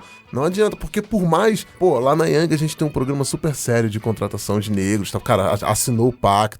A gente tá fazendo a Escola Rua, depois eu falo um pouco sobre a Escola Rua aqui. Então, assim, é uma agência super séria, a gente tá tentando contratar, tá entrando umas pessoas negras. Mas é uma agência, cara. Uma agência não resolve problema Não de resolve, ninguém. cara. Sacou? É uma agência. Aí, pô, a Thompson tem um programa super sério. A África, agora lá tem um amigo meu, Anderson, lá tá tocando um programa super sério. Mas, cara, são 3 agências. Não, É muito Tem pouco. que ter um mercado todo, Uma né? provocação que eu fiz também numa agência que eu fui quando eu ver a primeira agência chegar e falar assim, porque, é difícil convencer o cliente, às vezes, a gente quer pôr, tal. Cara, se isso tá no pilar da sua agência, diversidade, talvez você vai ter que chegar pro cliente e falar, cara, a gente não vai conseguir trabalhar junto. Aqui é Porque eu assim. falo assim, pra mim a evolução vai ser essa. Exatamente. Tipo assim, quando a agência falar assim, cara, então acho que não vai rolar, putz, tenta essa outra agência. Sabe? Tipo assim, aí a gente vai realmente ver uma transformação. Mas me parece que isso é super utópico, porque realmente, você não tem um preto ali num cargo de liderança, do outro lado você também não tem, então são pessoas brancas discutindo entre elas, e esse E problema quem vai é falar muito mais pequeno. alto é a grana, né? E aí, o cara não tá quem pensando assina o lá cheque. nisso, né? Só que ao mesmo tempo é isso, entendeu? Se é um pilar da sua empresa, sua empresa, sua agência é reconhecida por ser uma agência de diversidade, se você não defender esse pilar e trabalhar com uma empresa de um chefe racista e que fala alguma coisa racista, cara, tipo, você tá atrapalhando o seu negócio. Então, no final, a grana tá falando. Tá falando, né? Você tá sendo incoerente. E eu vejo que, assim, cara, mesmo de agências evoluídas e blá blá blá blá blá, eu falo assim, mas sério que você pegou essa conta? Desse dono que fala isso? Pegou a conta da van? Entendeu? E aí você fica assim, você fala assim, mas sério, eu entendo, cara, tem que pagar as contas no final do mês, eu entendo tudo, mas assim, aí eu quero ver acelerar. Quero ver. Pra mim cara, isso assim, porque e assim... E não incomoda. A gente vê, eu acabei de mostrar aqui pro Marco a foto de agência que sai semana. Cara, fotão, agência inteira comemorando chegadas. Cara, Todo uma mundo foto branco. da agência inteira, você olha, é todo mundo branco, cara. Você vê o Pantone ali. você olha. Toda semana Toda é foto de toda uma semana. agência com Isso. todos os Tem uma colaboradores agência aí brancos. que, não citarei nomes, mas tem uma agência aí que o uniforme é camisa preta. Só sai foto oficial de camisa preta. E aí, você tá o Dá um MC da lá, Google quando aí, o cara gente. fala, cara, minha cor não é uniforme, cara. Só tem branco e tudo fotinho de camisa preta, sacou?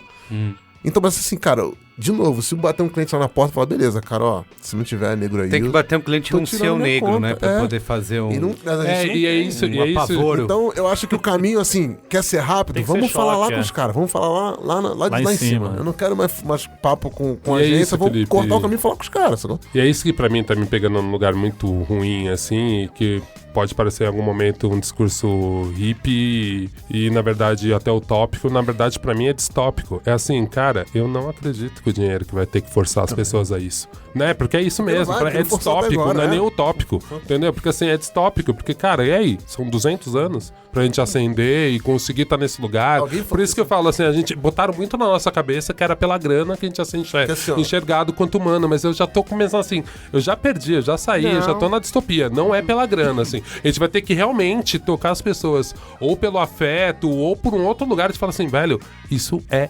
escroto, ninguém aguenta ficar num ambiente escroto, isso é uma violência, como vários outros tipos de violência. Se entrasse o chefe aqui e desse um tapa na cara de uma mulher, todo mundo ia ficar revoltado, porque é uma violência, é escroto. Então assim, vamos entender que é escroto a gente entrar num lugar de 200 pessoas e ter só, tipo, um preto, Num dois país pretos. que tem 60% da população negra, que não é que tem 15, cara. Eu queria que você falasse sobre a escola-rua, né, que você citou. Porque tem um prato que é o tapa no Portifa, né, que ajuda a galera fazer isso mesmo, dar um tapa no Portifa, já que uma das desculpas é que, mas não tem portfólio, não dá pra contratar. Fala aí, como é que é esse?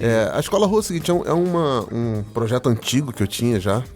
Na verdade, assim, os amigos me contaram e eu roubei esse projeto. Os caras me contaram essa ideia, eu falei, puta, roubei, já transformei, falei, vou fazer de outro jeito. Que na verdade, o projeto é muito básico, assim, a gente tem praticamente duas principais escolas de criação, de portfólio de criação em São Paulo, que é a Miami Med School e a Cuca, né? São duas escolas. Então. A Miami Med School, obviamente, um curso muito maior, um curso ótimo. Se tiverem grana, façam o Miami Med School, claro. Eu quero fazer a rua. É a oportunidade.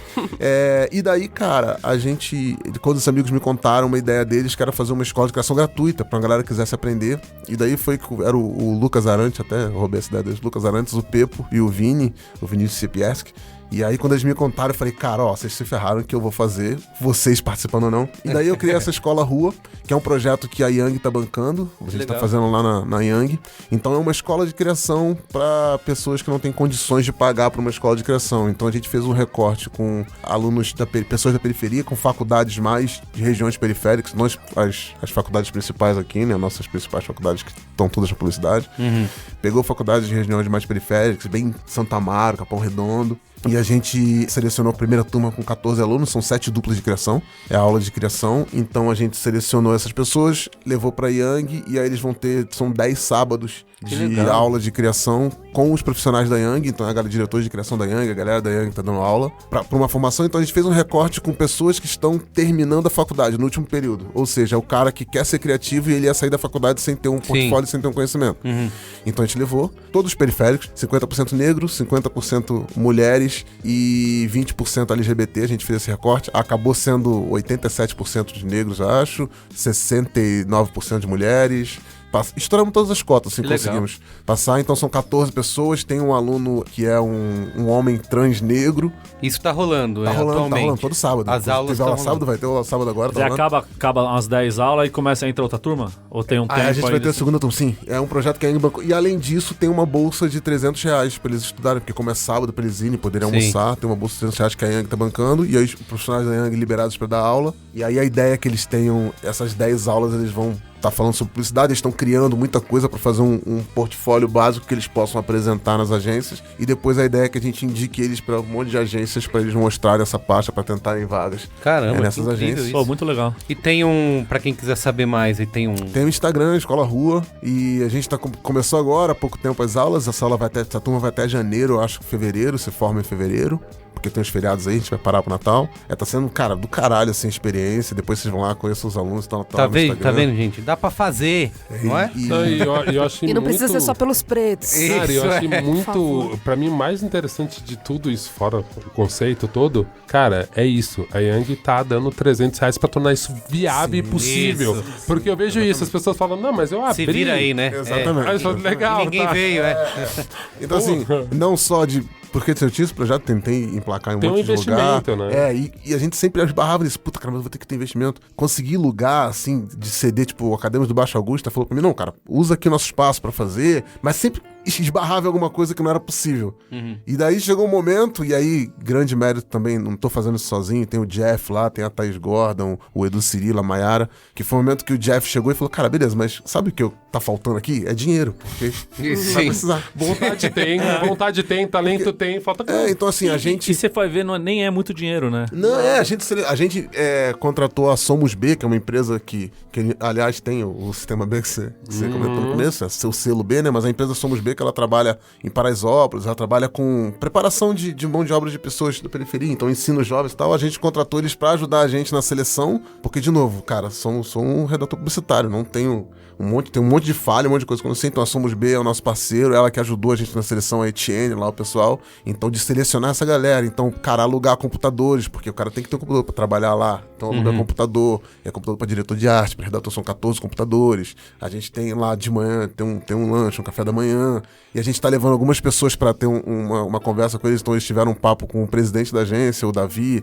vão ter um papo com o Pitangui, então vai cliente lá falar com eles, a diretores de cena, de um monte de profissionais negros e tal, a gente vai levar pra ter conversa com eles, e a gente vai falar sobre cinema, sobre um monte de coisa, então assim, é uma formação que, de novo, precisa de grana. E assim, a Young falou, pô, vou investir nisso, já é uma formação de base, além do que tá fazendo e tal. Eu acho que é importante isso, as empresas saberem que, cara, custa dinheiro fazer as coisas. E é responsabilidade social. Eu tenho certeza que, assim, a Young... Tem uma grana aí pra isso, né, cara? É isso, porque se a Young for pensar, putz, mas tô investindo no futuro, esse cara tem que trabalhar só na minha... Não, é responsabilidade social, assim. A Young tem que fazer isso porque a Young é algum membro da sociedade, porque são pessoas, não é só uma empresa. Tem gente que tem coração lá e fala, cara, realmente tá uma merda. Eu vou ficar sempre fazendo esse discurso meio hippie de voltar pra isso, porque eu acho que é isso. Se as pessoas se incomodam, elas acham solução. O foda é que às vezes as pessoas não se incomodam. Cagam e andam. E de novo, assim, eu aproveitando o espaço aqui, a audiência, pra falar que Escola Rua é um projeto código aberto. A gente vai ter a primeira formação da primeira turma aqui, vamos pegar tudo que a gente fez, quanto custou, como é que funcionou. Então, se você quiser bancar uma Escola Rua em qualquer lugar do Brasil, fique à vontade, a gente te entrega como custou, como é que foi feito, quantas pessoas você vai precisar,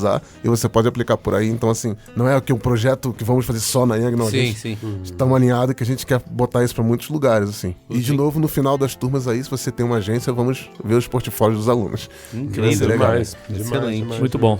Tem mais alguma coisa que vocês querem adicionar antes da gente ir pra Qual é a Boa? Que eu faço parte também de um coletivo Gana, que a gente montou um coletivo chamado Coletivo Gana. O Anderson, que é diretor de criação na África, o Ari Nogueira, que é diretor de arte cênica na Artplan, e o Thiago Lins, que é redator na Léo Burnet. 4 negros. A gente montou esse coletivo num momento muito emblemático, que foi no Festival do Clube de Criação, quando pelo 3º ano seguido não tinha nenhum jurado negro. Exato. E não tinha nenhum jurado negro, e ninguém falava sobre... Eram só uns debates sobre negros assim, então a gente foi lá e apresentou uma palestra sobre criatividade preta e por que ela precisa estar na sua agência. Então a gente se reuniu, nós 4, e levou essa palestra pra lá, e foi muito legal. E depois disso a gente resolveu mesmo se reunir como coletivo e fazer coisas pra impactar. Então a gente fez uma campanha agora com o pessoal da Paróquia Santos Mártires, lá do Capão Redondo, lá do Jardim Ângela, que era sobre vidas negras vivas. Dia de Finados, eles sempre fazem uma caminhada pela vida, e a gente fez uma campanha pra eles, que foi nacional, de caminhadas e tal. Então a gente tem esse coletivo que a gente tá se engajando em criar coisas que impactem a vida dos negros, que impactem positivamente isso, uma coisa social, e também dar palestras e também trabalhar com indicação de profissionais. Então, assim, se alguém estiver ouvindo aí, precisar de uma ajuda, uma campanha... Coletivo Gana, fala com nós. O próprio contato das empresas e agências com esses coletivos, né? Eu acho que é um grande passo para poder ser agente de mudança, né? Poder fazer alguma coisa. A gente tentou se reunir, assim, porque a gente sempre conversava, porque a gente, já estamos em cargo mais sênior nas agências, e aí o que a gente vai fazer? Não adianta também ficar passando a responsabilidade pra galera que tá chegando agora, né? O que a gente pode se reunir e fazer? E daí a gente falou, vamos fazer essa palestra junto e tal, pra falar pro mercado. Depois a gente falou, pô, beleza, agora, cara, tem um monte de gente que precisa de coisa, pô, a gente sabe fazer, a gente é diretor de arte, redator, vamos tentar impactar pra fora. Então a gente tá se envolvendo em alguns projetos aí de lançamento de caminhadas, de passeatas, de fazer coisas para organizações sociais. Então a gente tá... E também algumas empresas também, marcas, empresas que estão chamando a gente, que é aquela coisa, chama o Felipe pra falar, fala, cara, o Felipe não vai, mas eu tenho aqui um coletivo. Tem um monte de gente que pode falar, e às vezes não é a gente, às vezes eu só tenho que conectar alguém, sabe? Às vezes vem falar comigo, cara, não sou eu, olha só, você falou comigo aqui, o Coletivo Gana, tem 2 pessoas pra te indicar, que é a Renata e o Ogden. Eu vou passar outra pessoa. Então a gente tá tentando centralizar essas informações, tentando fazer a roda girar também, né? Sim. Pra poder ter alguém pra falar também, né? Se organizar pra falar e não ficar só a gente dispersa, assim. Assim como o Fê falou, acho importante ressaltar novamente Publicitários Negros, né? E quando a gente escreveu esse livro, foi um convite direcionado ao grupo, ele foi escrito a muitas mãos, acho importante dizer isso, embora ali esteja presente o meu nome, do Aquiles, do Rafael Barreto, ele foi escrito a muitas mãos, a gente fez uma pesquisa e contou com o suporte de todo mundo, são né? 15 capítulos, né? A gente escreveu o último. E é um grupo que tem feito muita coisa também com outras agências, processos de mentoria, dando apoio aí pra galera. Assim como Coesão, que eu já comentei aqui, da Janaína Assunção, também tá fazendo, tem parceria com o Google. Então tem muita gente se movimentando. Acho que é legal esses dias, Fê, não sei se você lembra, você comentou no grupo que alguém falou pra você assim, eu percebo que o movimento negro, vocês realmente estão unidos, né? Vocês, não falando de um grupo específico, mas a gente tá tentando fazer um movimento aí na sociedade, né? Então acho importante Foi um isso. comentário que eu vi na agência da diretoria, que era assim, cara, eu entendo que a visão que eles têm, assim, a visão que tem que não é um movimento isolado de só um se dá bem e só outro se dá bem, que a galera, os negros estão vindo um movimento junto, assim, todo mundo tá vindo um bloco de pessoas. Eu acho isso muito importante, eu comentei lá no grupo por isso. Assim, tem várias iniciativas, tem o Coesão, tem o Gana, tem a Escola Rua, tem o Publicitários Negros, mas assim, tá todo mundo alinhado muito bem, todo mundo tentando ir junto, isso é importante. Causa maior, né? Chegar uma pessoa só lá, não, como a gente falou aqui milhões e milhões de vezes, não muda nada, né? Muito bem. Perfeito. Só queria lembrar nosso amigo e amiga ouvinte aqui, quem quiser pode baixar o livro de graça, eu vou botar o link aí no post desse Braincast. Publicidade Antirracista, Reflexões, Caminhos e Desafios. Se procurar no Google, você também acha, lá no site da USP, tem o link lá pra você. Só baixar o PDF, mande no @todos da sua agência. Pra ver se os brancos baixam. Mande, olha, gente, tem um PDF do livro aqui, legal, rapidinho a leitura, manda. Exatamente. Até acho interessante falar também da impressão que eu tive quando eu peguei o livro, né? Eu ganhei esse livro de presente, 2 amigos, os Michaels, eles foram, acho que foi no Sesc. Foi no Sesc Paulista. E eles estavam lá, enfim, aí me trouxeram. E o que eu achei interessante bem do livro é que, assim, é importante ter uma produção acadêmica. Então, assim, tem gente que vai pegar... Eu tô adorando, e acho que vai ser minha dica, o livro da Monique Evelyn, o livro da Djamila Novo, que são livros fáceis de ler. Você vai lá, você pega... E eu acho que é muito importante ter esses livros pequenos, fáceis. Os livros da editora Pollen são muito interessantes e são gostosos de ler. Agora, a gente não pode desprezar essa... Produção acadêmica. Putz, cara, e é tão rico. E assim, eu fui vendo nesse livro. Tem case de Cheio BH. disso. Tem case, assim, tem pretos em BH na publicidade, né? Cheio de case, Então, o que a gente tá falando assim, né? porque também a gente discute muito só São Paulo, e é óbvio, né? O espaço do programa, tem muito da nossa vivência aqui. Mas o que eu gostei de ver no livro é isso, assim. E aí você começa a ver ali o que a pessoa de BH pesquisou. E isso é a coisa mais legal da produção acadêmica, né? Tem todos os links ali pra você saber o que a pessoa leu, de onde ela viu. E isso que eu acho que é muito rico nesse livro, e ainda no formato impresso, que você pode consultar, chegar ali muito rápido naquela informação e ver isso mesmo na sua mão. Cara, que assim, tem muito conhecimento fora da nossa bolha, fora da publicidade de São Paulo. Então eu acho que assim, o livro motivou a gente a ter esse papo. E eu acho que o livro tem que ser um objeto de desejo mesmo pra todo mundo que ouviu dá isso pra se daqui. aprofundar, tem muitos dados aí, Não, né? cara, Cases, dados. eu passei a mão, assim, numas pequenas marcações que eu fiz, assim, dava pra fazer várias edições, Isso. porque, enfim, é impossível aprofundar. Muito bem. Vamos pro Qual é a Boa, então? Vamos que vamos. Qual é a Boa? Qual é a boa? Qual é a boa?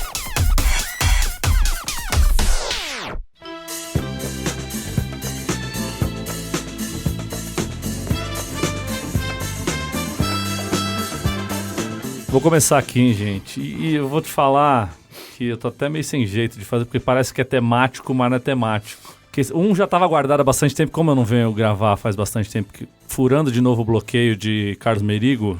Tá absurdo isso, hein? O boicote. Imagina. Boicote que tá rolando, tem que brigar com as pessoas pra vir gravar aqui. Então eu tinha guardado há bastante tempo e um foi desse final de semana agora. Então o que eu guardei há bastante tempo é o filme novo do Ed Murphy que tá no Netflix, Dolomite is My Name, que é maravilhoso e assim, é uma ode ao cinema Da Blaxploitation. Blaxploitation e contando a história do Rudy Ray Moore, que é um cara que saiu do nada e chegou a ser um dos astros do Blaxploitation. Era um cara que era fazia shows de qualquer coisa e era meio mestre de cerimônias e tal. E ele achou, ele escutando uns mendigos contando histórias desse cara Dolomite, que é meio que um... Não sei se tem alguma coisa aqui no Brasil que represente, mas é um cara que é um malandrão que resolvia as coisas dele cheio de rima e tal. Ele pegou esse personagem e gravou um disco desse personagem, um disco de comédia, que é coisa muito... Aqui no Brasil tinha bastante também do Ari Toledo, do Costinha. E ele gravou um disco independente lá, começou a vender no porta-mala do carro. E começou a fazer muito sucesso, começou a vender muito disco. E ele era um cara, assim, desbocado pra caralho, só contava absurdo. E ele falou, vou fazer um filme.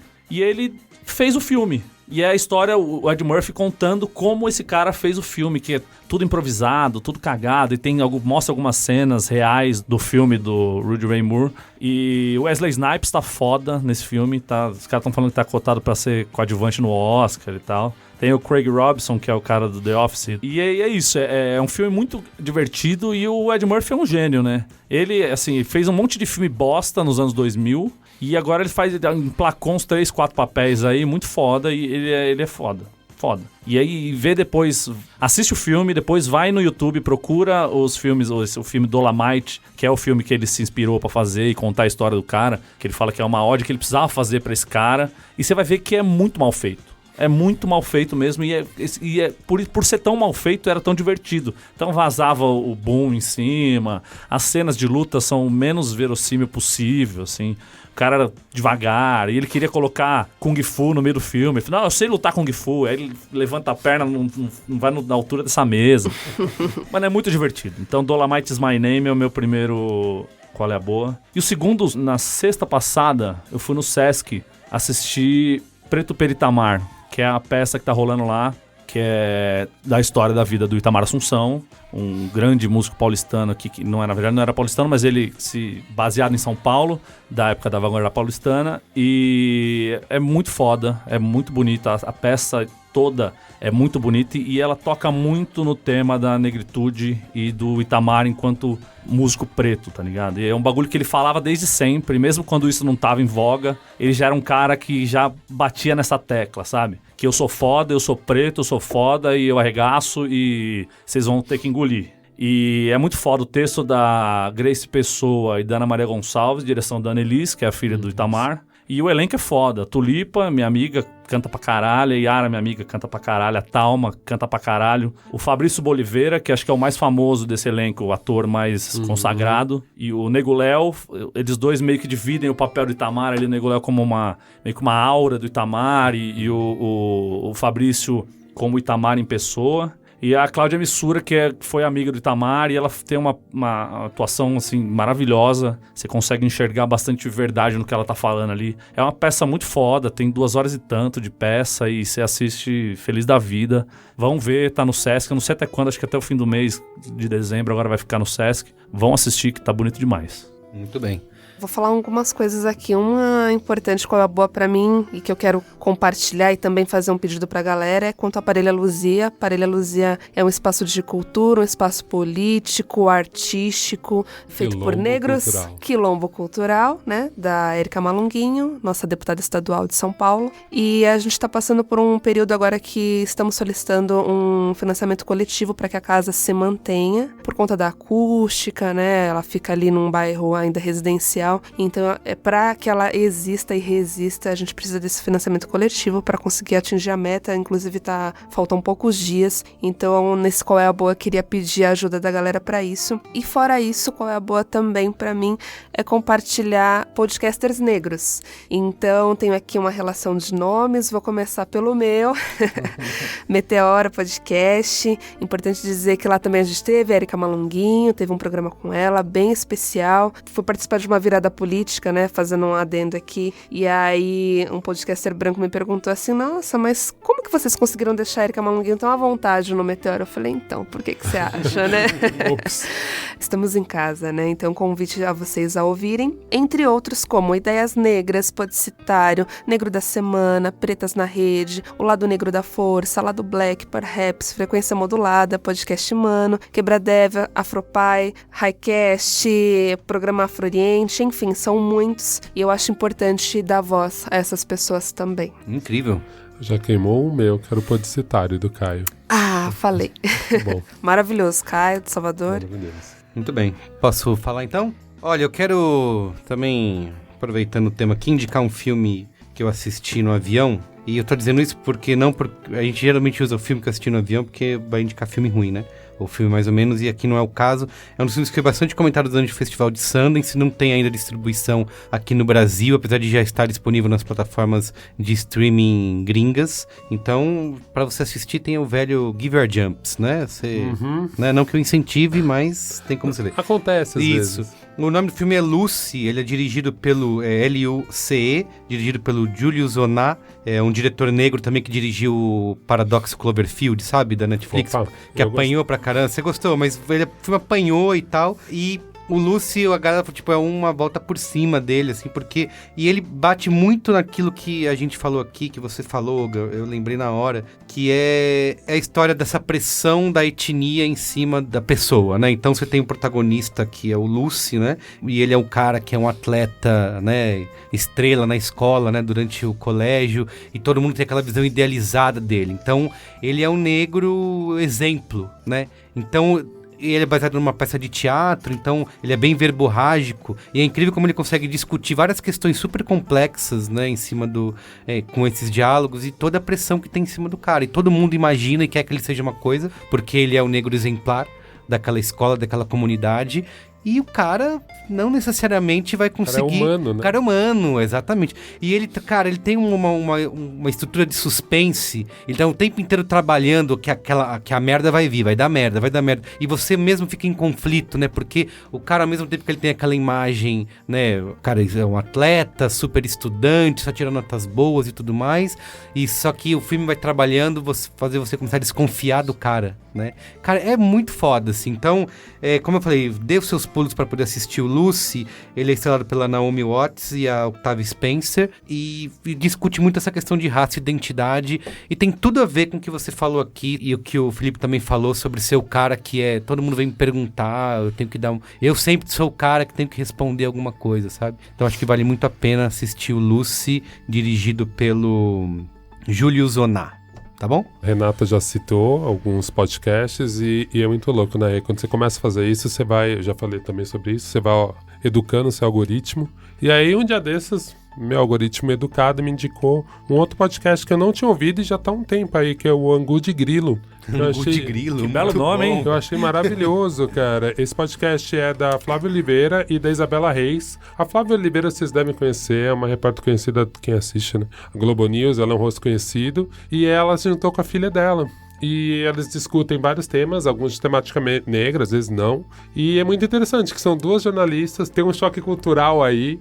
E, cara, só de ver a fotinho de duas mulheres negras ali sorrindo, é muito louco essa questão, né, da representatividade, e é muito leve nisso, né, porque Angu de Grilo, o nome já é divertido, duas mulheres negras, e o dia que eu vi, nem era um tema ligado a questão negra, mas assim, cara, calma aí. Essa jornalista é conhecida. Então a nossa cabeça já vai ligando esses gatilhos e fala assim, não, mas eu gosto quando ela fala de economia lá no meio do programa da Globo News e dá uma chocada naquele povo lá. Pô, demais. E aí você entra nisso. E eu achei muito legal, porque veio pra mim o Podicitário, que já foi citado, do Caio Costa. Queria falar de um livro, cara, que eu peguei. Eu fiquei assim, eu não conhecia esse cara. Chama Claude McKay. É um poeta negro americano, bissexual.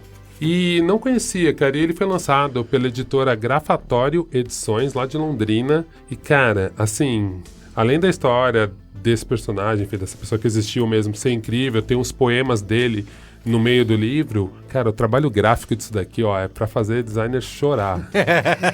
Cara, é muito bonito mesmo, assim. Então, procura na internet, tenta pegar esse livro na mão, que eu tenho certeza que vocês vão levar.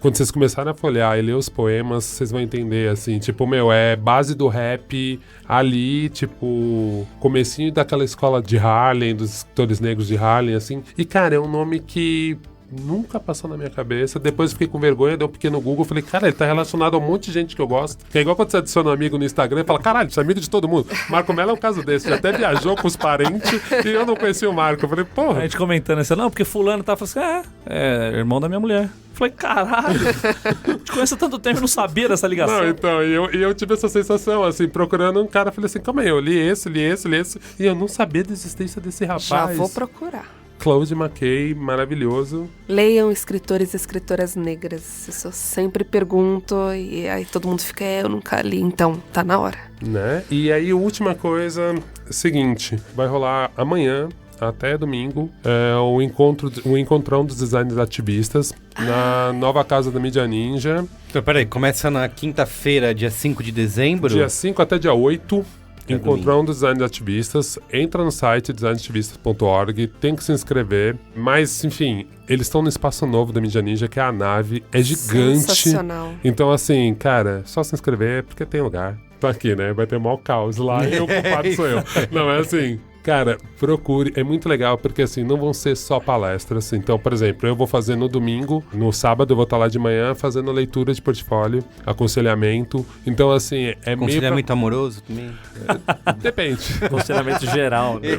Não sei se eu sou melhor que isso pra isso. Mas é um pouco isso, assim, mais do que você ir lá e ouvir só as pessoas falarem, não, assim, é muito mão na massa esse ano, né? Esse ano o pessoal da Ideia Fixa ajuda ali na concepção e eles quiseram trazer muito isso. Eu falei, cara, o meu jeito, e acho que parece um pouco com o que o Felipe falou, é um pouco isso, assim, eu lembro que quando eu tava no começo do design, eu tinha esse aconselhamento, rolava isso nos eventos de design, um designer mais experiente falava, putz, cara, tira esse. Bota esse na frente. Putz, isso daqui é legal. Por que você não muda aqui? E a gente foi sentindo um pouco isso, né? Em teoria, a gente acha que esse conhecimento tá na internet. Mas não tá, né, cara? Não tá, assim. E isso é difícil pra caramba. Eu sou a maior prova disso. Eu já derrubei uns 3 sites meus. Nunca tem mais nada. E eu falo assim, olha meu Instagram. Porque é isso. Você fica nesse perfeccionismo de editar o próprio trabalho. Isso é super difícil, assim. Não é uma coisa fácil. E eu acho que falta um pouco desse nosso contato dos designers, enfim. E não é só pro designer, que eu acho que também é importante dizer. É pra todo mundo da comunicação, assim. O Meteora esteve lá na semana passada, no lançamento, 2 semanas atrás. E aí o arroba deles é Nave Coletiva, um espaço gigante. Muita coisa vai rolar por lá. É principalmente de podcast, né? Sim, tem o NinjaCast. É isso aí. Muito bem. E você, Felipe, finaliza aí. Pô, agora, que responsabilidade, né? Minha primeira dica aí é nesse final de semana a Feira Preta, que vai acontecer aqui em São Paulo. Então, cara, um evento legal pra caralho que acontece já por muitos anos e acontece esse final de semana, então ainda dá tempo de colar lá, vai ser demais. Tem vários artistas que vão cantar, tem várias pessoas, empreendedores negros que vão expor. Minha mulher, inclusive, é uma empreendedora negra que vai expor lá os produtos dela. Sexta_vogal, ela faz canecas de lettering, bolsas e várias coisas de lettering, mas assim, a Feira Preta é muito legal, então eu indico pra todo mundo participar. É um grande evento. Queria dar mais uma indicação. Eu sou vice-presidente de uma ONG, então a gente tem um projeto social chamado Projeto Lavanderia, que é uma lavanderia para moradores de rua. Você trabalha, hein, Felipe? Tá fazendo. A gente já tem um local ali na Alameda Cleveland, ali perto da Luz. Tá quase ficando de pé, a gente já tem o lugar, já tá fazendo a obra, então, se Deus quiser, em pouco tempo a gente vai estar atuando ali com uma lavanderia para as pessoas em situação de rua, que na verdade é um lugar não só para eles lavarem a roupa, mas eles vão poder tomar banho, vai ter um atendimento psicossocial, vai ter atendimento jurídico para ajudar a tirar documentos. Então, legal demais. É um lugar, vai ser um lugar bem legal. Se o Estado não faz... A gente tenta, né? E aí... A outra dica que eu queria dar são de 2 discos aí que saíram. Acho que o primeiro disco do Rincon Sapiência, que acabou de sair aí. Nossa, fenomenal. Um discão, assim, eu acho que todo mundo precisa ouvir. A gente tá falando de publicidade antirracista, mas eu acho que a gente pode transpor isso pro nosso mundo, como a discussão aqui avançou. Acho que é um discão de se ouvir. E eu acho que um outro disco também que traz muita sensibilidade pra esse momento, que é o disco novo do Emicida. Sim. Que também toca em pontos muito sensíveis e talvez nessa coisa mais humana que o Olga falou tanto aqui. Eu acho que é um disco muito importante e queria indicar que aí nossos ouvintes escutassem esses discos, mas escutassem também com o ouvido sensível para prestar bem atenção no que está sendo dito ali e na forma que está sendo dito. A forma e o conteúdo eu acho muito importante desses 2 discos para esse momento que a gente está vivendo aí nesse nosso país conturbado. Muito bem. Deixa eu fazer só um complemento, cara. Putz, você me falou isso e eu quero reforçar, assim, teve um disco que é recente, que eu acho que as pessoas não ouviram direito e que complementa esse raciocínio do MC, do Rincon, enfim, de toda uma juventude negra aí na música, que é o Pedras, Flechas, Lanças, Espadas e Espelhos, do Thiago El Ninho. Cara, esse disco é maravilhoso e é um disco que eu acho que eu já indiquei em algum podcast da casa, mas eu acho que precisa ser reforçado, assim, porque, eu acho que é um disco que não foi ouvido do jeito que deveria, acho que não chegou nas pessoas e é um puta disco. Aproveitando o disco do Amiri também novo que saiu, também o Amiri, um MC mais técnico que tem talvez aqui na atualidade. Assim, um cara muito, muito bom e eu acho que também tocando em temas muito sensíveis, de forma muito sensível. Sim. Acho que me pegou muito também essa última semana. Vocês precisam fazer um podcast de rap? Mas as meninas estão cantando o Oga e o Oga não... Faz tempo. Oga! Puxa, Oga. Olha a pressão. Vocês estão ligados, né? Eu falei que eu te ajudo, senhor. Deixa eu dar 2 momentos Faustão aqui antes de acabar. Ah, sim, por favor, manda Porque aí. como eu não venho gravar há muito tempo, tem que... Muito tempo, lógico. São 2 rapidinho.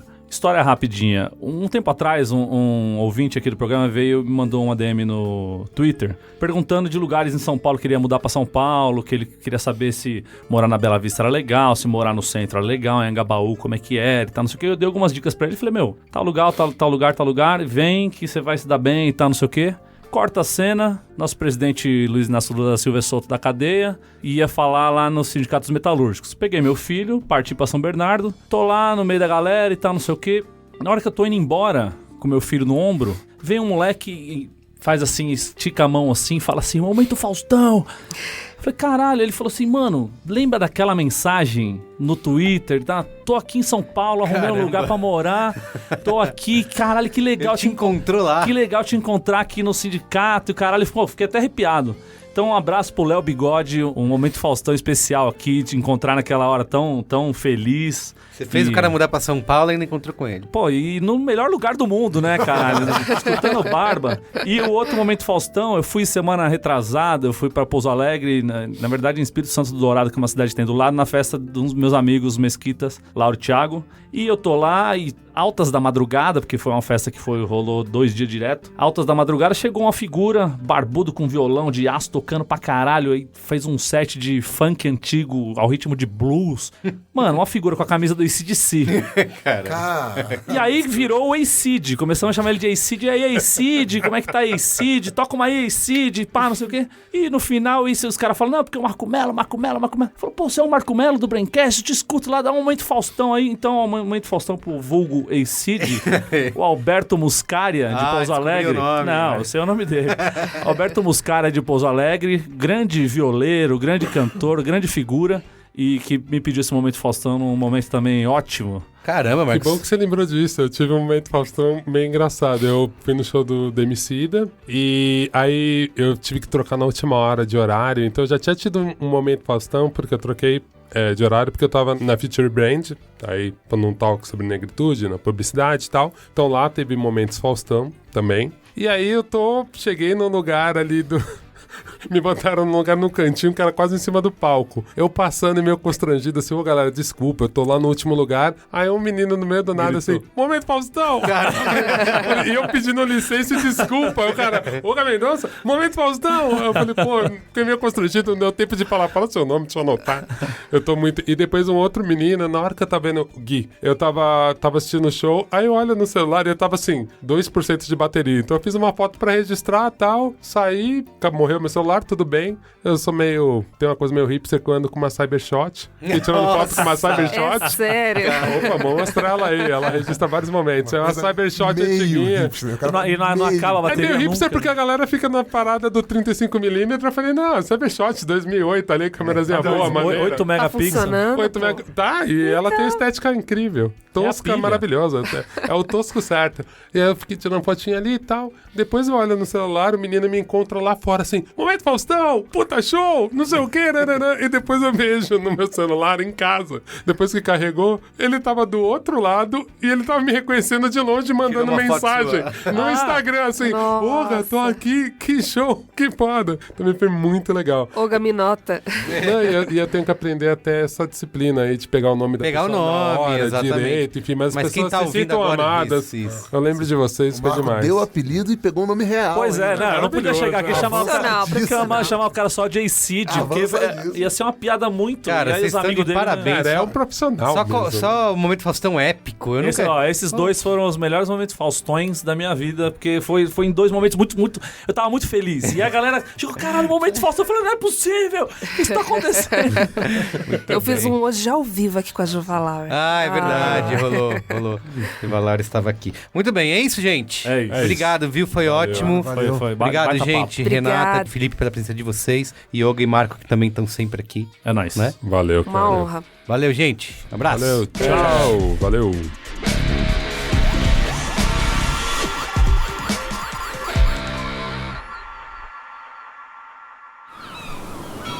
Este podcast foi editado pela Maremoto.